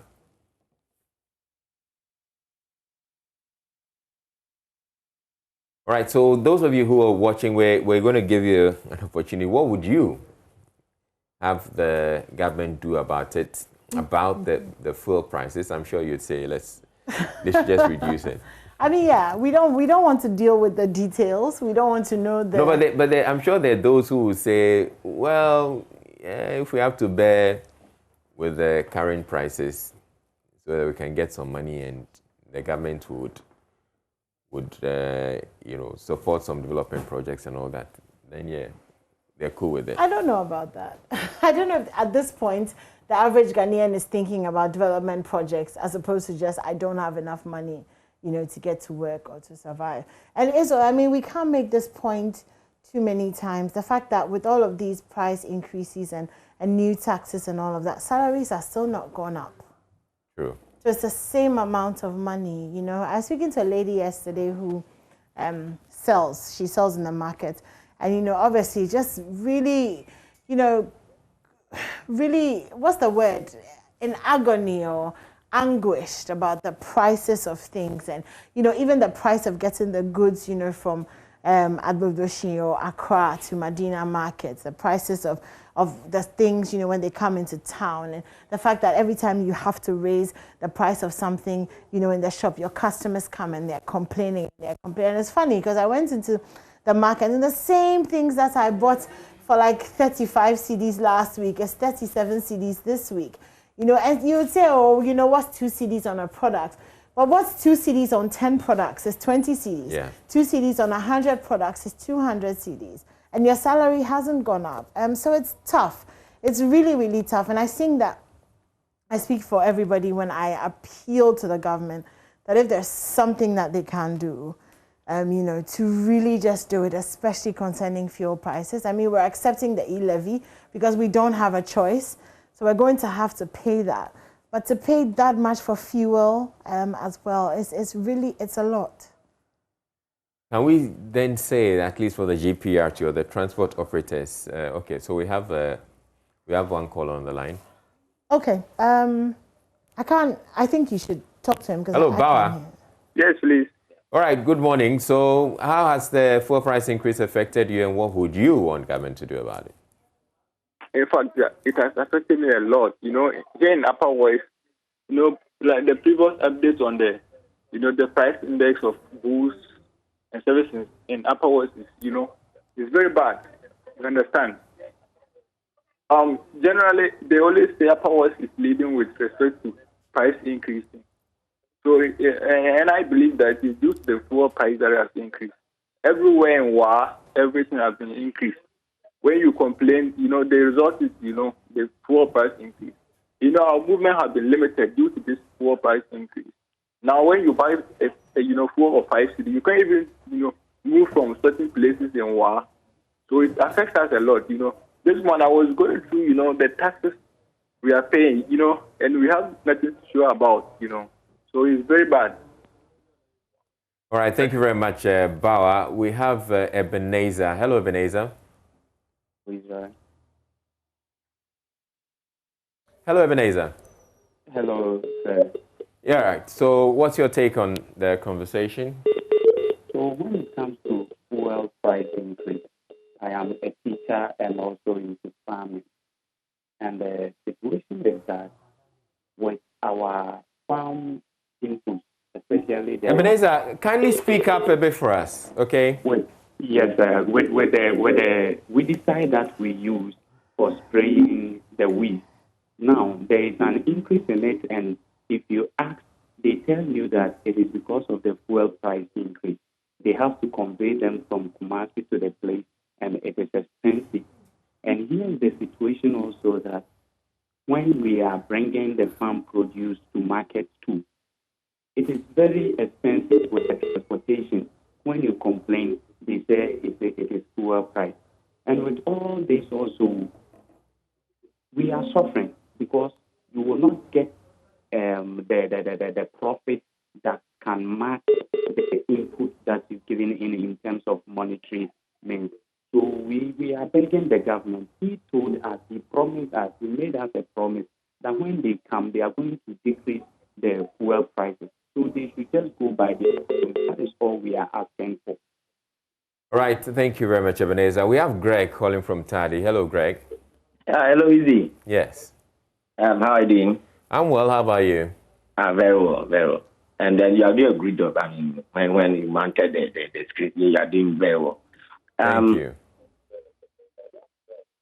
Yeah, go ahead. Yeah, Izzy. So you see, this poor hike, I'm so disturbed. You see, I am now staying at somewhere in Takrado called Aponga. I used to stay in Anaji, and my in and out to my workplace at Mpoho was then 13 cedi. Easy. It was then 13 cedi, and I decided that no. How long ago was this? Easy. I had this appointment letter around 2019 September. And so I moved from Anaji, and then I am now staying at Aponga. Because of the fuel, I was paying 13 cedi in and out from Anaji to Mpoho. That's where I teach. That was 2 years ago. Yes, 2019, exactly. And then Easy. Currently, the fuel prices here, as I moved from Aponga to Mpoho, it is just 10 minutes drive. And Easy, I am paying closer to the 13 cedi. And so I think that if you feel like you're back to square one. I mean the same way. I'm not, because from Anaji to how do you call it, Mpoho, Anaji to Mpoho, I used to take 3 vehicles in, 3 vehicles out. Now I use only one. That is from Apowen to Mpoho. But easy, I am playing closer to the money. Closer. Yeah. And if GPRTU were to even hike it, it probably next year, I'm going to pay more than the 30. Yeah. And so please, we want to approach the government to do something about it. Thank you very much. All right. We have Evans from Sandema. Hello, Evans. Yes, good morning. Yes, good morning. How is the office? Yeah, no, not bad. I just have a simple listen to say. You know, when fuel increase, everything goes up. True. Yet, salaries are still the same. And so, for me, it is not very good when fuel keeps on moving up like that, yet salaries are not moving up. Yeah. And so, so would you be okay if your salaries are would you be okay if your salary is increased?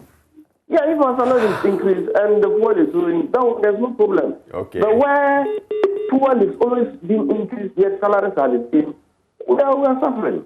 It is not the best. All right. Thank you very much, Evans, who called us from Sandema. And I'm sure these are some of the complaints that virtually everybody else will be having. Definitely. As you were saying with the lady in the market you had to encounter. Yeah. Once everything goes up. Once fuel goes up, everything goes up.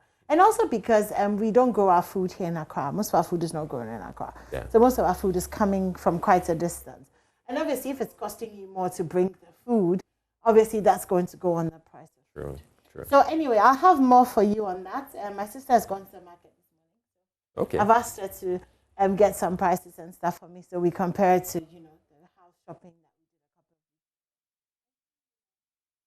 weeks ago. That's like. So all right, sure. We'll talk about that tomorrow, maybe. Mm-hmm. Yeah. Okay. Well, up next is a conversation with Ace Medical Insurance, sponsors of our coverage of the NSMQ 2021. We also have a lot more for you on NSMQ, a few reports here and there, and all of the exciting things that have happened so far. We'll get to know about Utumfo. What's his situation? Yes, we'll get to know for Utumfo. It's okay.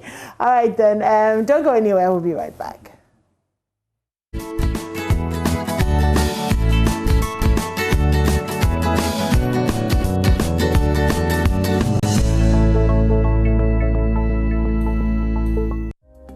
Hello, my name is Nathaniel Atto. You can catch up with all the fun and inspiration on the Joy Sports link here on Joy 99.7 FM, together with all other shows over and over again. It's very simple. All you need to do is go to myjoyonline.com/podcast and relive all of those fun moments over and over again. Joy 99.7 FM, your radio for discerning listeners. Joy 99.7. Welcome back. This is the AM show, and I have two beautiful ladies with me. We're going to dive into a conversation, but it's been finally settled. And yes, I'm very, very sad. But anyway, I have to move on in life. So 3 schools have advanced to the finals of the 2021 National Science and Maths Quiz. 3 regions, 3 top schools. Pesek Legon, who are the defending champions, are coming up against former winners Prempeh College and unassuming but highly performing Keta SHTS. Manuel Kranting and Nanaya Ojima have covered the processes leading to this stage and will be joining us for a conversation in a little while. For now, let's speak to one of our sponsors on the show today. Reps from Ace Medical Insurance are here with us. So Esther Mamle Tete, Digital Marketing Executive, she's on my far left, and Esinam Tamaklo, Marketing Executive, both of them with Ace Medical Insurance. Well, good morning. Hi, good morning. It's lovely to have you in studio with us this morning. Hi, good morning. So Thanks do you for want to having just tell us a little bit about Ace Medical Insurance? Which of you wants to take it? Anyone of you is fine. Okay. Okay.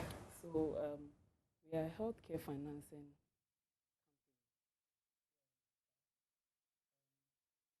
We serve administrators, we provide healthcare with organizations. Okay. So we have plans for families. Okay. No matter the size of the family, no matter your budget and your need, you can talk to us. We're going to work around it and draft something good and fitting, something you can afford. Okay. So the thing about Ace Medical Insurance is that we believe everybody deserves that opportunity to live a healthy life, at least have your health needs met. So that is what ACE Medical Insurance we do. You come to us, talk to us, let us know your needs and the budget you have, and we'll definitely find something for you. Okay, so it works like you pay your premiums every month. Yes. And then you cover, I'm trying to simplify, you cover hospital bills. Yes. So you pay a premium to us, then we actually have an assigned amount of benefits exposed to you. Okay. So let's say you're a family of 4 and you come for a family plan from us. Both your family members and yourself, whenever you visit the hospital, your medications, general consultation, specialist, your labs, IT scans, everything covered. And we have about 600 health service providers across Ghana. Okay. No matter the region, so they all, whenever you go, it comes from that pool of funds assigned to you as a family. Okay. I think for most people, the concern with insurance is it expensive? No. Okay. No, go ahead. Go ahead. So it's not expensive, but even the payment plan, we can give you a payment plan. Okay. Where if you're unable to pay all, you can pay 50%, and then in 3 months you pay the rest. But you don't have to pay monthly. It's just a yearly. Oh, okay. Yeah. Okay. We do have types of plans. Okay. So no matter the family size you have, no matter your budget, as I said earlier, just let us know your budget and the health needs you have, and we'll definitely work around it for you. We give you. It's not as expensive as Ghanaians think. Okay. It's way affordable. It's affordable. I don't know about other agencies. Insurance, okay. But with ACE Medical, our packages are affordable. And just give us a call. I'm sure our numbers are there. Yeah. Let's call us and it's actually on the screens at the moment, so your numbers are up there. Another thing that I've heard people worry about is the hospitals that you can use the insurance at. So you said you have over 600 affiliations. So you're saying that it will be easy for people to find that the clinics that they go to are affiliated with. Yes. So which kinds of the hospitals do you do? Do you do the main ones, the big ones, the polyclinics? We do all of them, government and private hospitals. Okay, and what about the specialists and all of that? All of them, all the pharmacies, optical and clinics, everything. Okay. All of them. Do the hospitals that you have access to, is that based on your plan or? Yes, depending on the plan you want to go for. If you are going for the least plan, they give you, there's a hospital that you can attend, number of hospitals you can attend. If you decide to go for the highest plan, it means that you can go to any of the 600 hospitals or pharmacies or whatever we have there. Okay. Yeah. Well, it sounds good. How do we find you? I mean, apart from your numbers, is there a website? Where's your office? Yes, please. So we are located on Suite 903, the Octagon Building. Okay. We have a website, www.acemedinsurance.com. You can go there. When you visit our website, there's a button, get a quote. Directly, you give in your information. We will be able to access you from there, your number and everything. You can find us on social media, Facebook, Instagram, LinkedIn, even on YouTube at ACE Med Insurance. Okay, that sounds good. So what made you decide to join the NSMQ bandwagon? And first of all, how long have you been with the NSMQ team? This is our first time. Okay, so you just joined. Okay, Yes. so what made you decide to join? So you see, as ACE Medical Insurance, we have this vision to be the recognized healthcare financing agency in Ghana. And NSMQ is a very good initiative. And we really want to support such an initiative to encourage the youth out there to get involved, to learn, educate themselves. And so that's the main reason why we decided to support this initiative. Okay. It's a good one and we want to push it. Okay, so SC now, who's sitting by me and is not saying anything. What are you offering the NSMQ squad?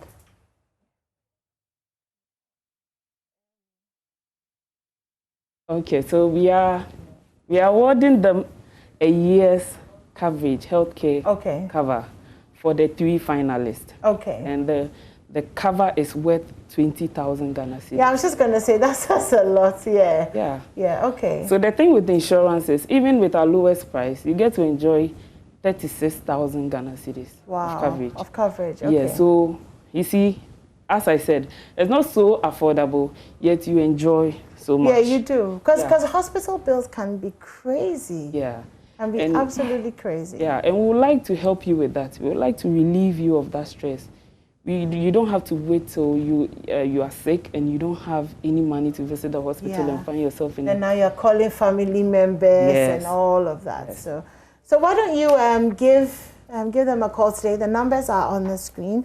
The website again is www.acemedinsurance.com. Okay, and you're at the Octagon. Yes, Octagon Building.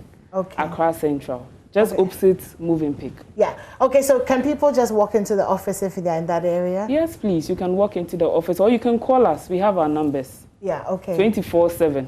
We are always waiting to hear from you, so call us. Okay. All right. Well, thank you so much for joining us, Esther and Esinam. And if you don't have insurance, well, now you know where to go for your health insurance needs. We're going to take a quick break. When we come back, the show continues. We have more on NSMQ. Don't go anywhere. Well, and I would want to say my personal thank you to Ace Medical Insurance and all the other sponsors of the NSMQ for making it possible for us to have the NSMQ. What would we have done without NSMQ? So that we can get to tease anymore when Wege here is out of the competition. So yeah, we thank you all for supporting the NSMQ so that we can have a wonderful show. And I know she's making faces at me, but I don't mind. Okay, let's go to Manuel Coranting. He's one of our National Science and Maths Quiz reporters or correspondents. He's there with Nana Aljima. Good morning to you both. We'll start with Manuel. Hello, Manuel. All right. Hi, Israel. Yes. Good morning. Yeah. Good morning. So, what's it like now that we know the schools that are in the finals and the schools that have been knocked out? Wege, how's Wege faring, by the way? You just had to start from Wege.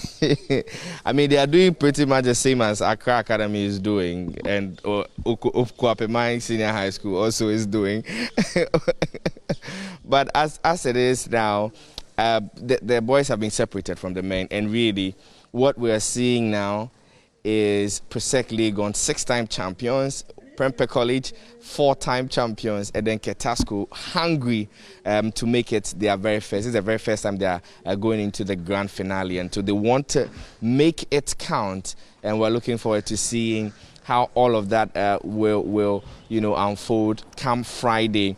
But quickly, I'll bring Nana Aljima into the conversation now and have a bit of his impression entire day yesterday. In the evening last night, we had what a lot of the people here in the NSMQ camp have called the Kumasi Derby with KNUST SHS, Opokuwari School, and then Prempeh College. We'll start from that one quickly. Now, I mean, you watched it. I mean, the energy, the enthusiasm of everybody in the auditorium there. I mean, at the end of the day, it was the final before the final. Let's start from the environment that we had yesterday at the auditorium. As expected, this is Kumasi, and when it comes to competitions, especially between Prempeh College and the Opokuwari School, which are the biggest schools in the region, I should say, you should get that kind of energy, especially from the old students of these two schools. So it was expected, and they gave us the best of contests yesterday. If you look at the points that these two schools were able to accumulate at the end of the day, it tells you that these schools gave us the best of contests. Opokuwari scoring 59 and going home, Ketasco scoring 53, staying in the competition, and then Presec Legon scoring 50. obviously, it tells you that these two schools gave us the best of contest. You know, even though it was expected that you have that kind of environment, the performance, because looking at, if you look at the trajectory of these two schools, they haven't had that much of points coming into the finals or the semi-finals of the National Science and Maths quiz. We were expecting Presec to be the school to qualify to the finals with that high number of points, but Opoku and Prempeh College, they performed beyond expectation, giving us the best contest. KNUST Senior High School especially picking a riddle that gave Prempeh the upper hand over Opoku. It should tell you that we had the best of contest. And I saw a meme on Twitter that some Opoku folks going at the KNUST SHS folks and asking why they had to pick that riddle. They said they are off their part. What does that mean? He who climbs the good tree is the person you support or you help climb. Okay. Yes. So Prempeh is on a good course. From what we saw yesterday, obviously Prempeh would be the best competitor or the best ticket for the Ashanti region. So obviously, and also mind you, beyond everything, they were in competition. So even though they were losing, they should lose chest out. Yes. But we'll talk to, and we're just seeing the Ketasco contestants coming around. We'll talk to them briefly. Before that, though, what's it feeling like in Kumasi? I mean, after the contest? Monitoring from social media and what's happening in town, a lot of people are excited because Kumasi will have the best of representation. But, you know, obviously the National Science and Maths quiz have come with trolls. Obviously the Prempeh people would throw other schools who are not in the finals, and we saw that happen on social media and other platforms, even monitoring from the main media outlets. People who were for Prempeh College or are for Prempeh College continue to tease people from the others. They are going to revenge. It looks like that is what the people of Kumasi are expecting, because last year I was at Opoku School whilst the contest was ongoing, and if you immediately after the third round, we all realized that the whole of Kumasi was down, even though because Presec had taken a lead that Opoku School would have taken a miracle to close. Yeah, exactly. So this time, if we are having a different representation, hopefully maybe Prempeh College will do very well or do better than. So for the Kumasi folks, it means more than just a Prempeh College trophy. It means like an Ashanti regional pride.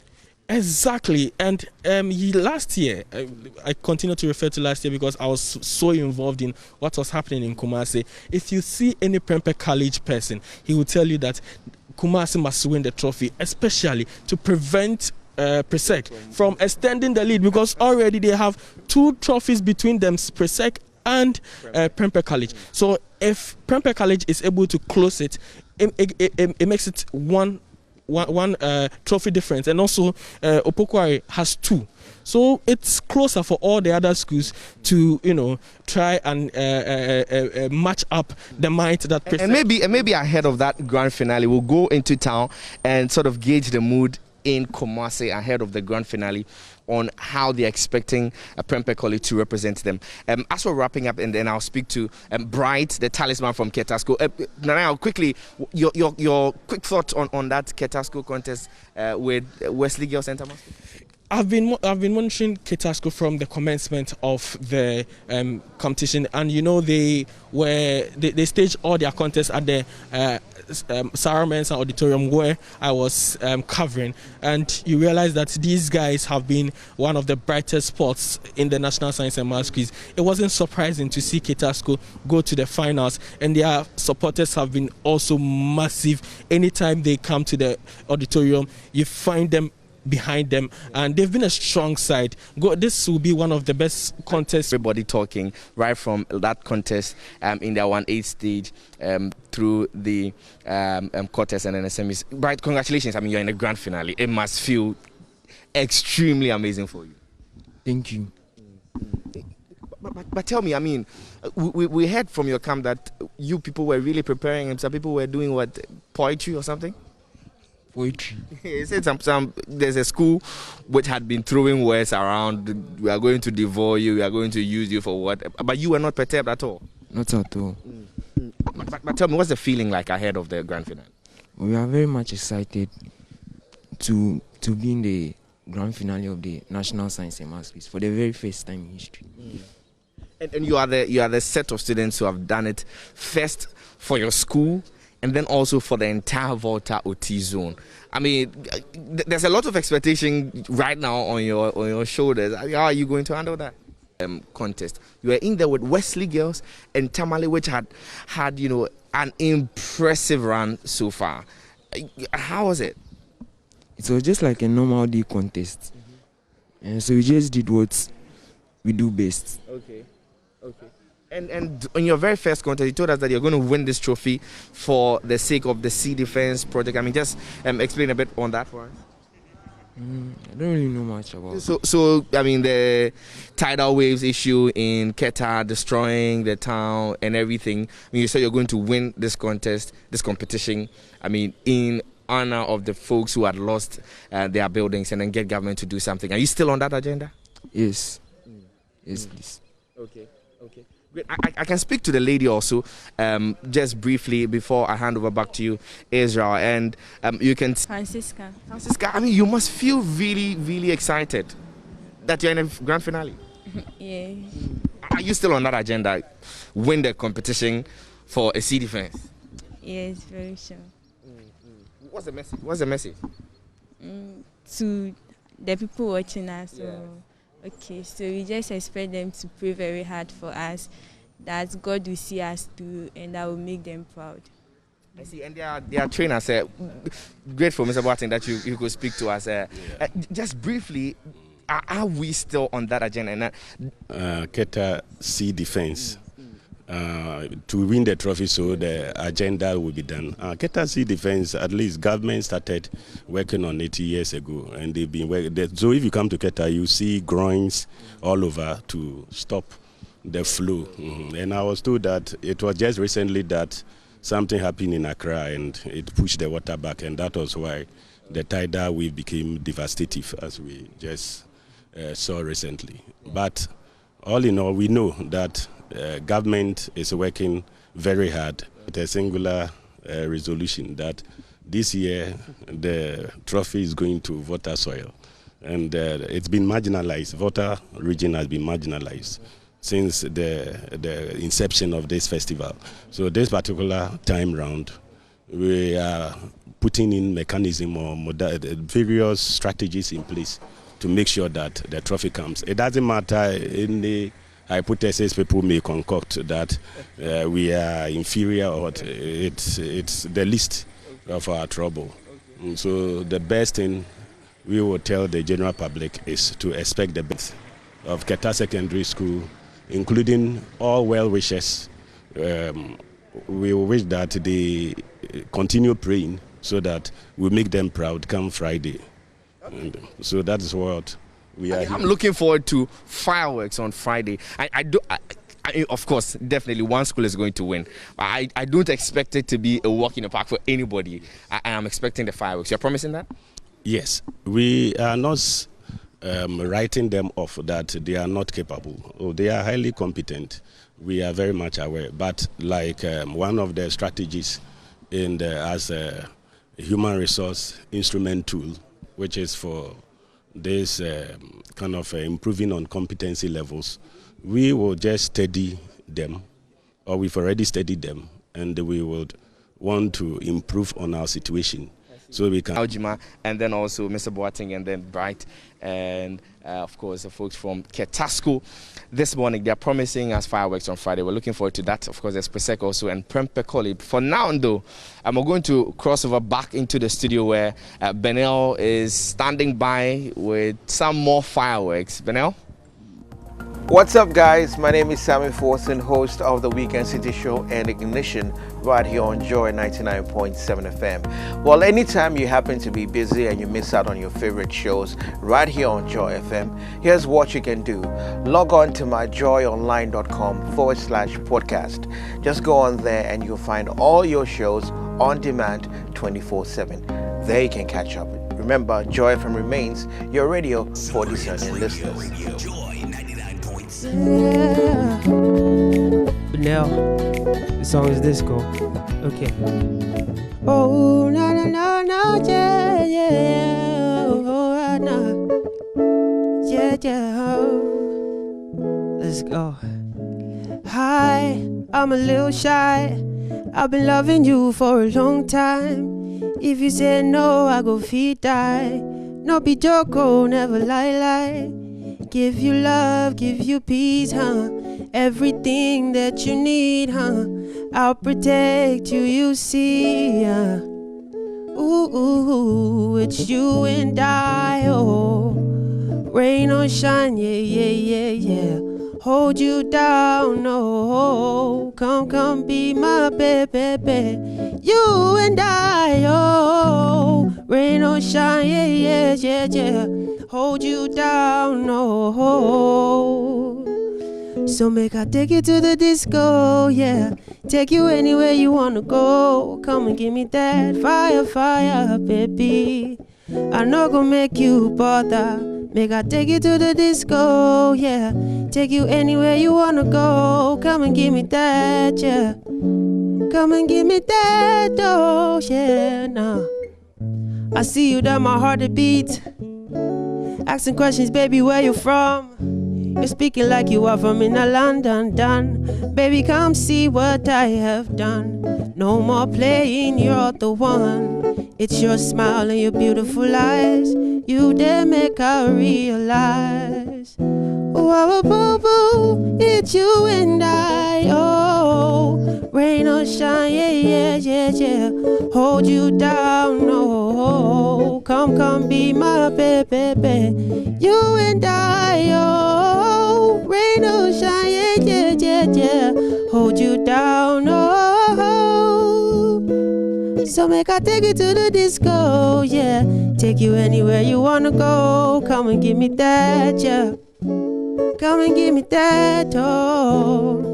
So make I take you to the disco, yeah. Take you anywhere you wanna go. Come and give me that, yeah. Come and give me that. Oh, na. I see you down my heart to beat, pump. Asking questions, baby, where you from? You're speaking like you are from in a London, done. Baby, come see what I have done. Oh, na. Make I take you to the disco, yeah. Oh, na. So make I take you to the disco, yeah. Take you anywhere you wanna go. Come and give me that fire, baby. I know gonna make you bother. Make I take you to the disco, yeah. Yeah. This next song is Don't Cry off the No Pressure album. Hold on. So, folks, that is Benel that you're experiencing right now. And he is a young chap I identified. I love his voice. And you started singing, and you're mesmerizing the ladies in the studio here. You don't know, but I need to tell you. Good morning, Animo. How are you doing? I know you're good. Yeah, you're fine, right? Yeah, wake he lost and so. Yeah. No pressure day on top, right? Don't cry. The next is Don't Cry, right? Don't Cry. Anyone is dedicated to you. Please, let's go. Okay. And you're live on the AM show. This is a showbiz segment. Benel, No Cry. And this is the one he featured on the No Pressure album by Sakadia. So if you're ready, I'm ready for you. I just say move back, Johnny, oh. Yeah. Adamiti, Peppa, no. Yeah. I just say move back, Johnny, oh. So my baby, don't cry, 'cause I did for you. See my baby, don't cry, 'cause I did for you. See my baby, don't cry, 'cause I did for you. Yeah. See my baby, don't cry. Don't cry, cause I did for you. Okay, let's put a verse on this one. Yeah. Never, never. I could show you love on my dipper, yeah. Anything you want on my dipper, yeah. Yeah, yeah, yeah, yeah. Never, never. I could show you love on my dipper, yeah. Anything you want on my dipper, yeah, yeah, yeah, yeah. Kone sa, kone boko. Upejame haube kosokobo. I'll give you all my love, yeah. I'll give you all my love, yeah. Hey, sa, kone boko. Upejame haube kosokobo. I'll give you all my love, yeah. Oh, so my baby, don't cry. Don't cry, cause I did for you. See my baby, don't cry. Don't cry. But this morning, I just don't want you to talk. Rather, what I want you to do is that I just want the viewers to feel and experience your vocal ability. Well, you are awesome. A quick one. How many tracks do you have, and how was it working with Sakode on this particular track? It was amazing. My manager got me that slot. We went over to his place. I think they had an apartment they rented out. So we got there, we started making magic, we worked on a few songs, and fast forward. So Don't Cry was not the only track you have with Sakode? No, it wasn't. But that's the released one? That is the release song. How many tracks do you have? How many tracks have you recorded? Alone or with Sakode? Alone. I have a ton of songs. How many have you released? Just one. Just so one? Far, yes. But good news is we're working on releasing an EP. When really is that? soon. The date is not officially out. Okay. But yes, we'll put it out pretty soon. Wow. Yeah. Okay, folks. Like I said, I'm not going to make him talk a lot. Rather, what I'm going to do is I'm going to let you experience him. So the next time you hear he's on a bill, he's performing somewhere, you already know what he can do. And I'm bringing a lot of this from now till I'm through the Christmas festivities. Well, tomorrow I think you should watch out what I have. Friday too, you should watch out what I have. But today, it is for Benel. But before I let you go, Joy Prime is inviting you to the 5th edition of the Joy Prime Meet in Ghana Fair at the Junction Mall, Nungwa Barrier, from the 2nd to the 5th of December, 8 a.m. to 8 p.m. every day. So you need to come witness Ghanaian originality, authenticity, and rich culture as we display Ghanaian inventors, locally made clothes, shoes, bags, jewelries, beads, beauty products, Ghanaian music, and many more. Well, don't be surprised if you see him there. Well, this year's fair will be packed with loads of activities and many other surprises. For further inquiries and information, please contact 0556304521 or 0240319428. The numbers again, 0556304521 or 0420319428. Well, it's sponsored by EcoBank, the Pan-African Bank, Go for Soya Chunks, Nkolenu Palm Soup, Base, Ghanaian Original Taste, Savida Bonre Kente Papa Pafi, Ghana Investment Promotion Center, GIPC, Grow in Ghana, and Go with Ghana, Obolo Soap, Aura, and Maram Soap Antiseptic from Delta Agro Limited. And they are the sponsors for this year's Made in Ghana Fair, which happens to be the 5th edition. So everything Ghanaian songs. And it is possible that you might see him there. It is only possible. There's no promise to that. But you're going to be experiencing a lot of Ghanaian songs. And I am going to leave you with him. Well, I'm going to leave you with him. And then you are going to have a beautiful song from this young man. So if you're set, just as I am set here, we are going to have Benel again and treat us to some soothing music. Benel, you ready? Okay, yeah. Let's fire on. Yeah, this one isn't out yet, but just enjoy. Oh, yeah, yeah. Slow it down a little. Yeah.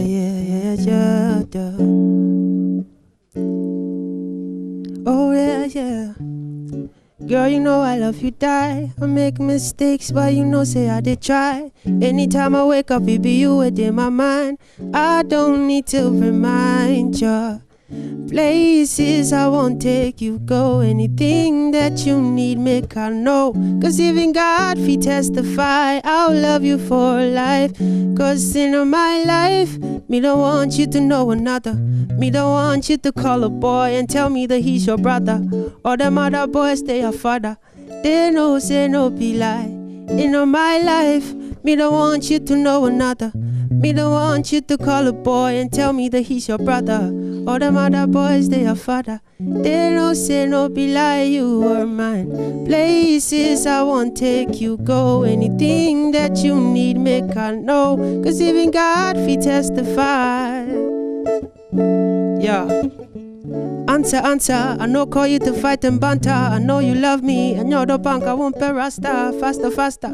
All you say when you were under the bed sheets with me, yeah. Answer, I know call you to fight and banter. I know you love me, and you're the bank, I won't pay rasta. Faster.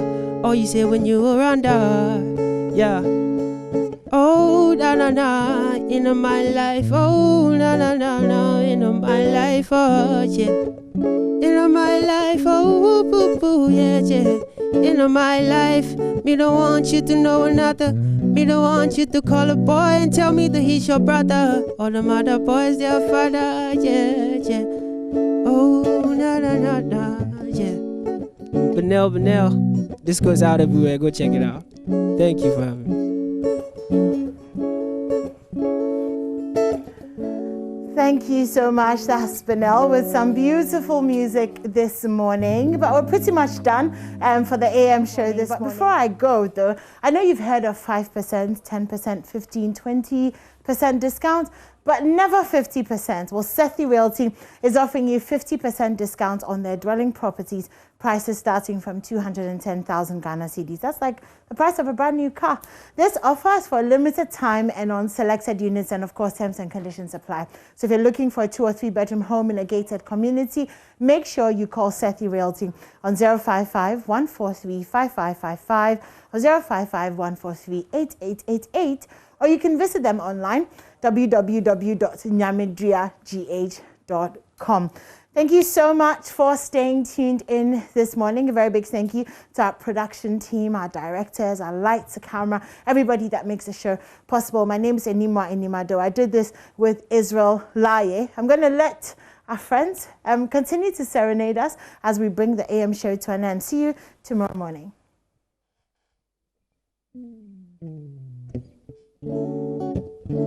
Yeah, no. Oh, Papa, ooh, yeah.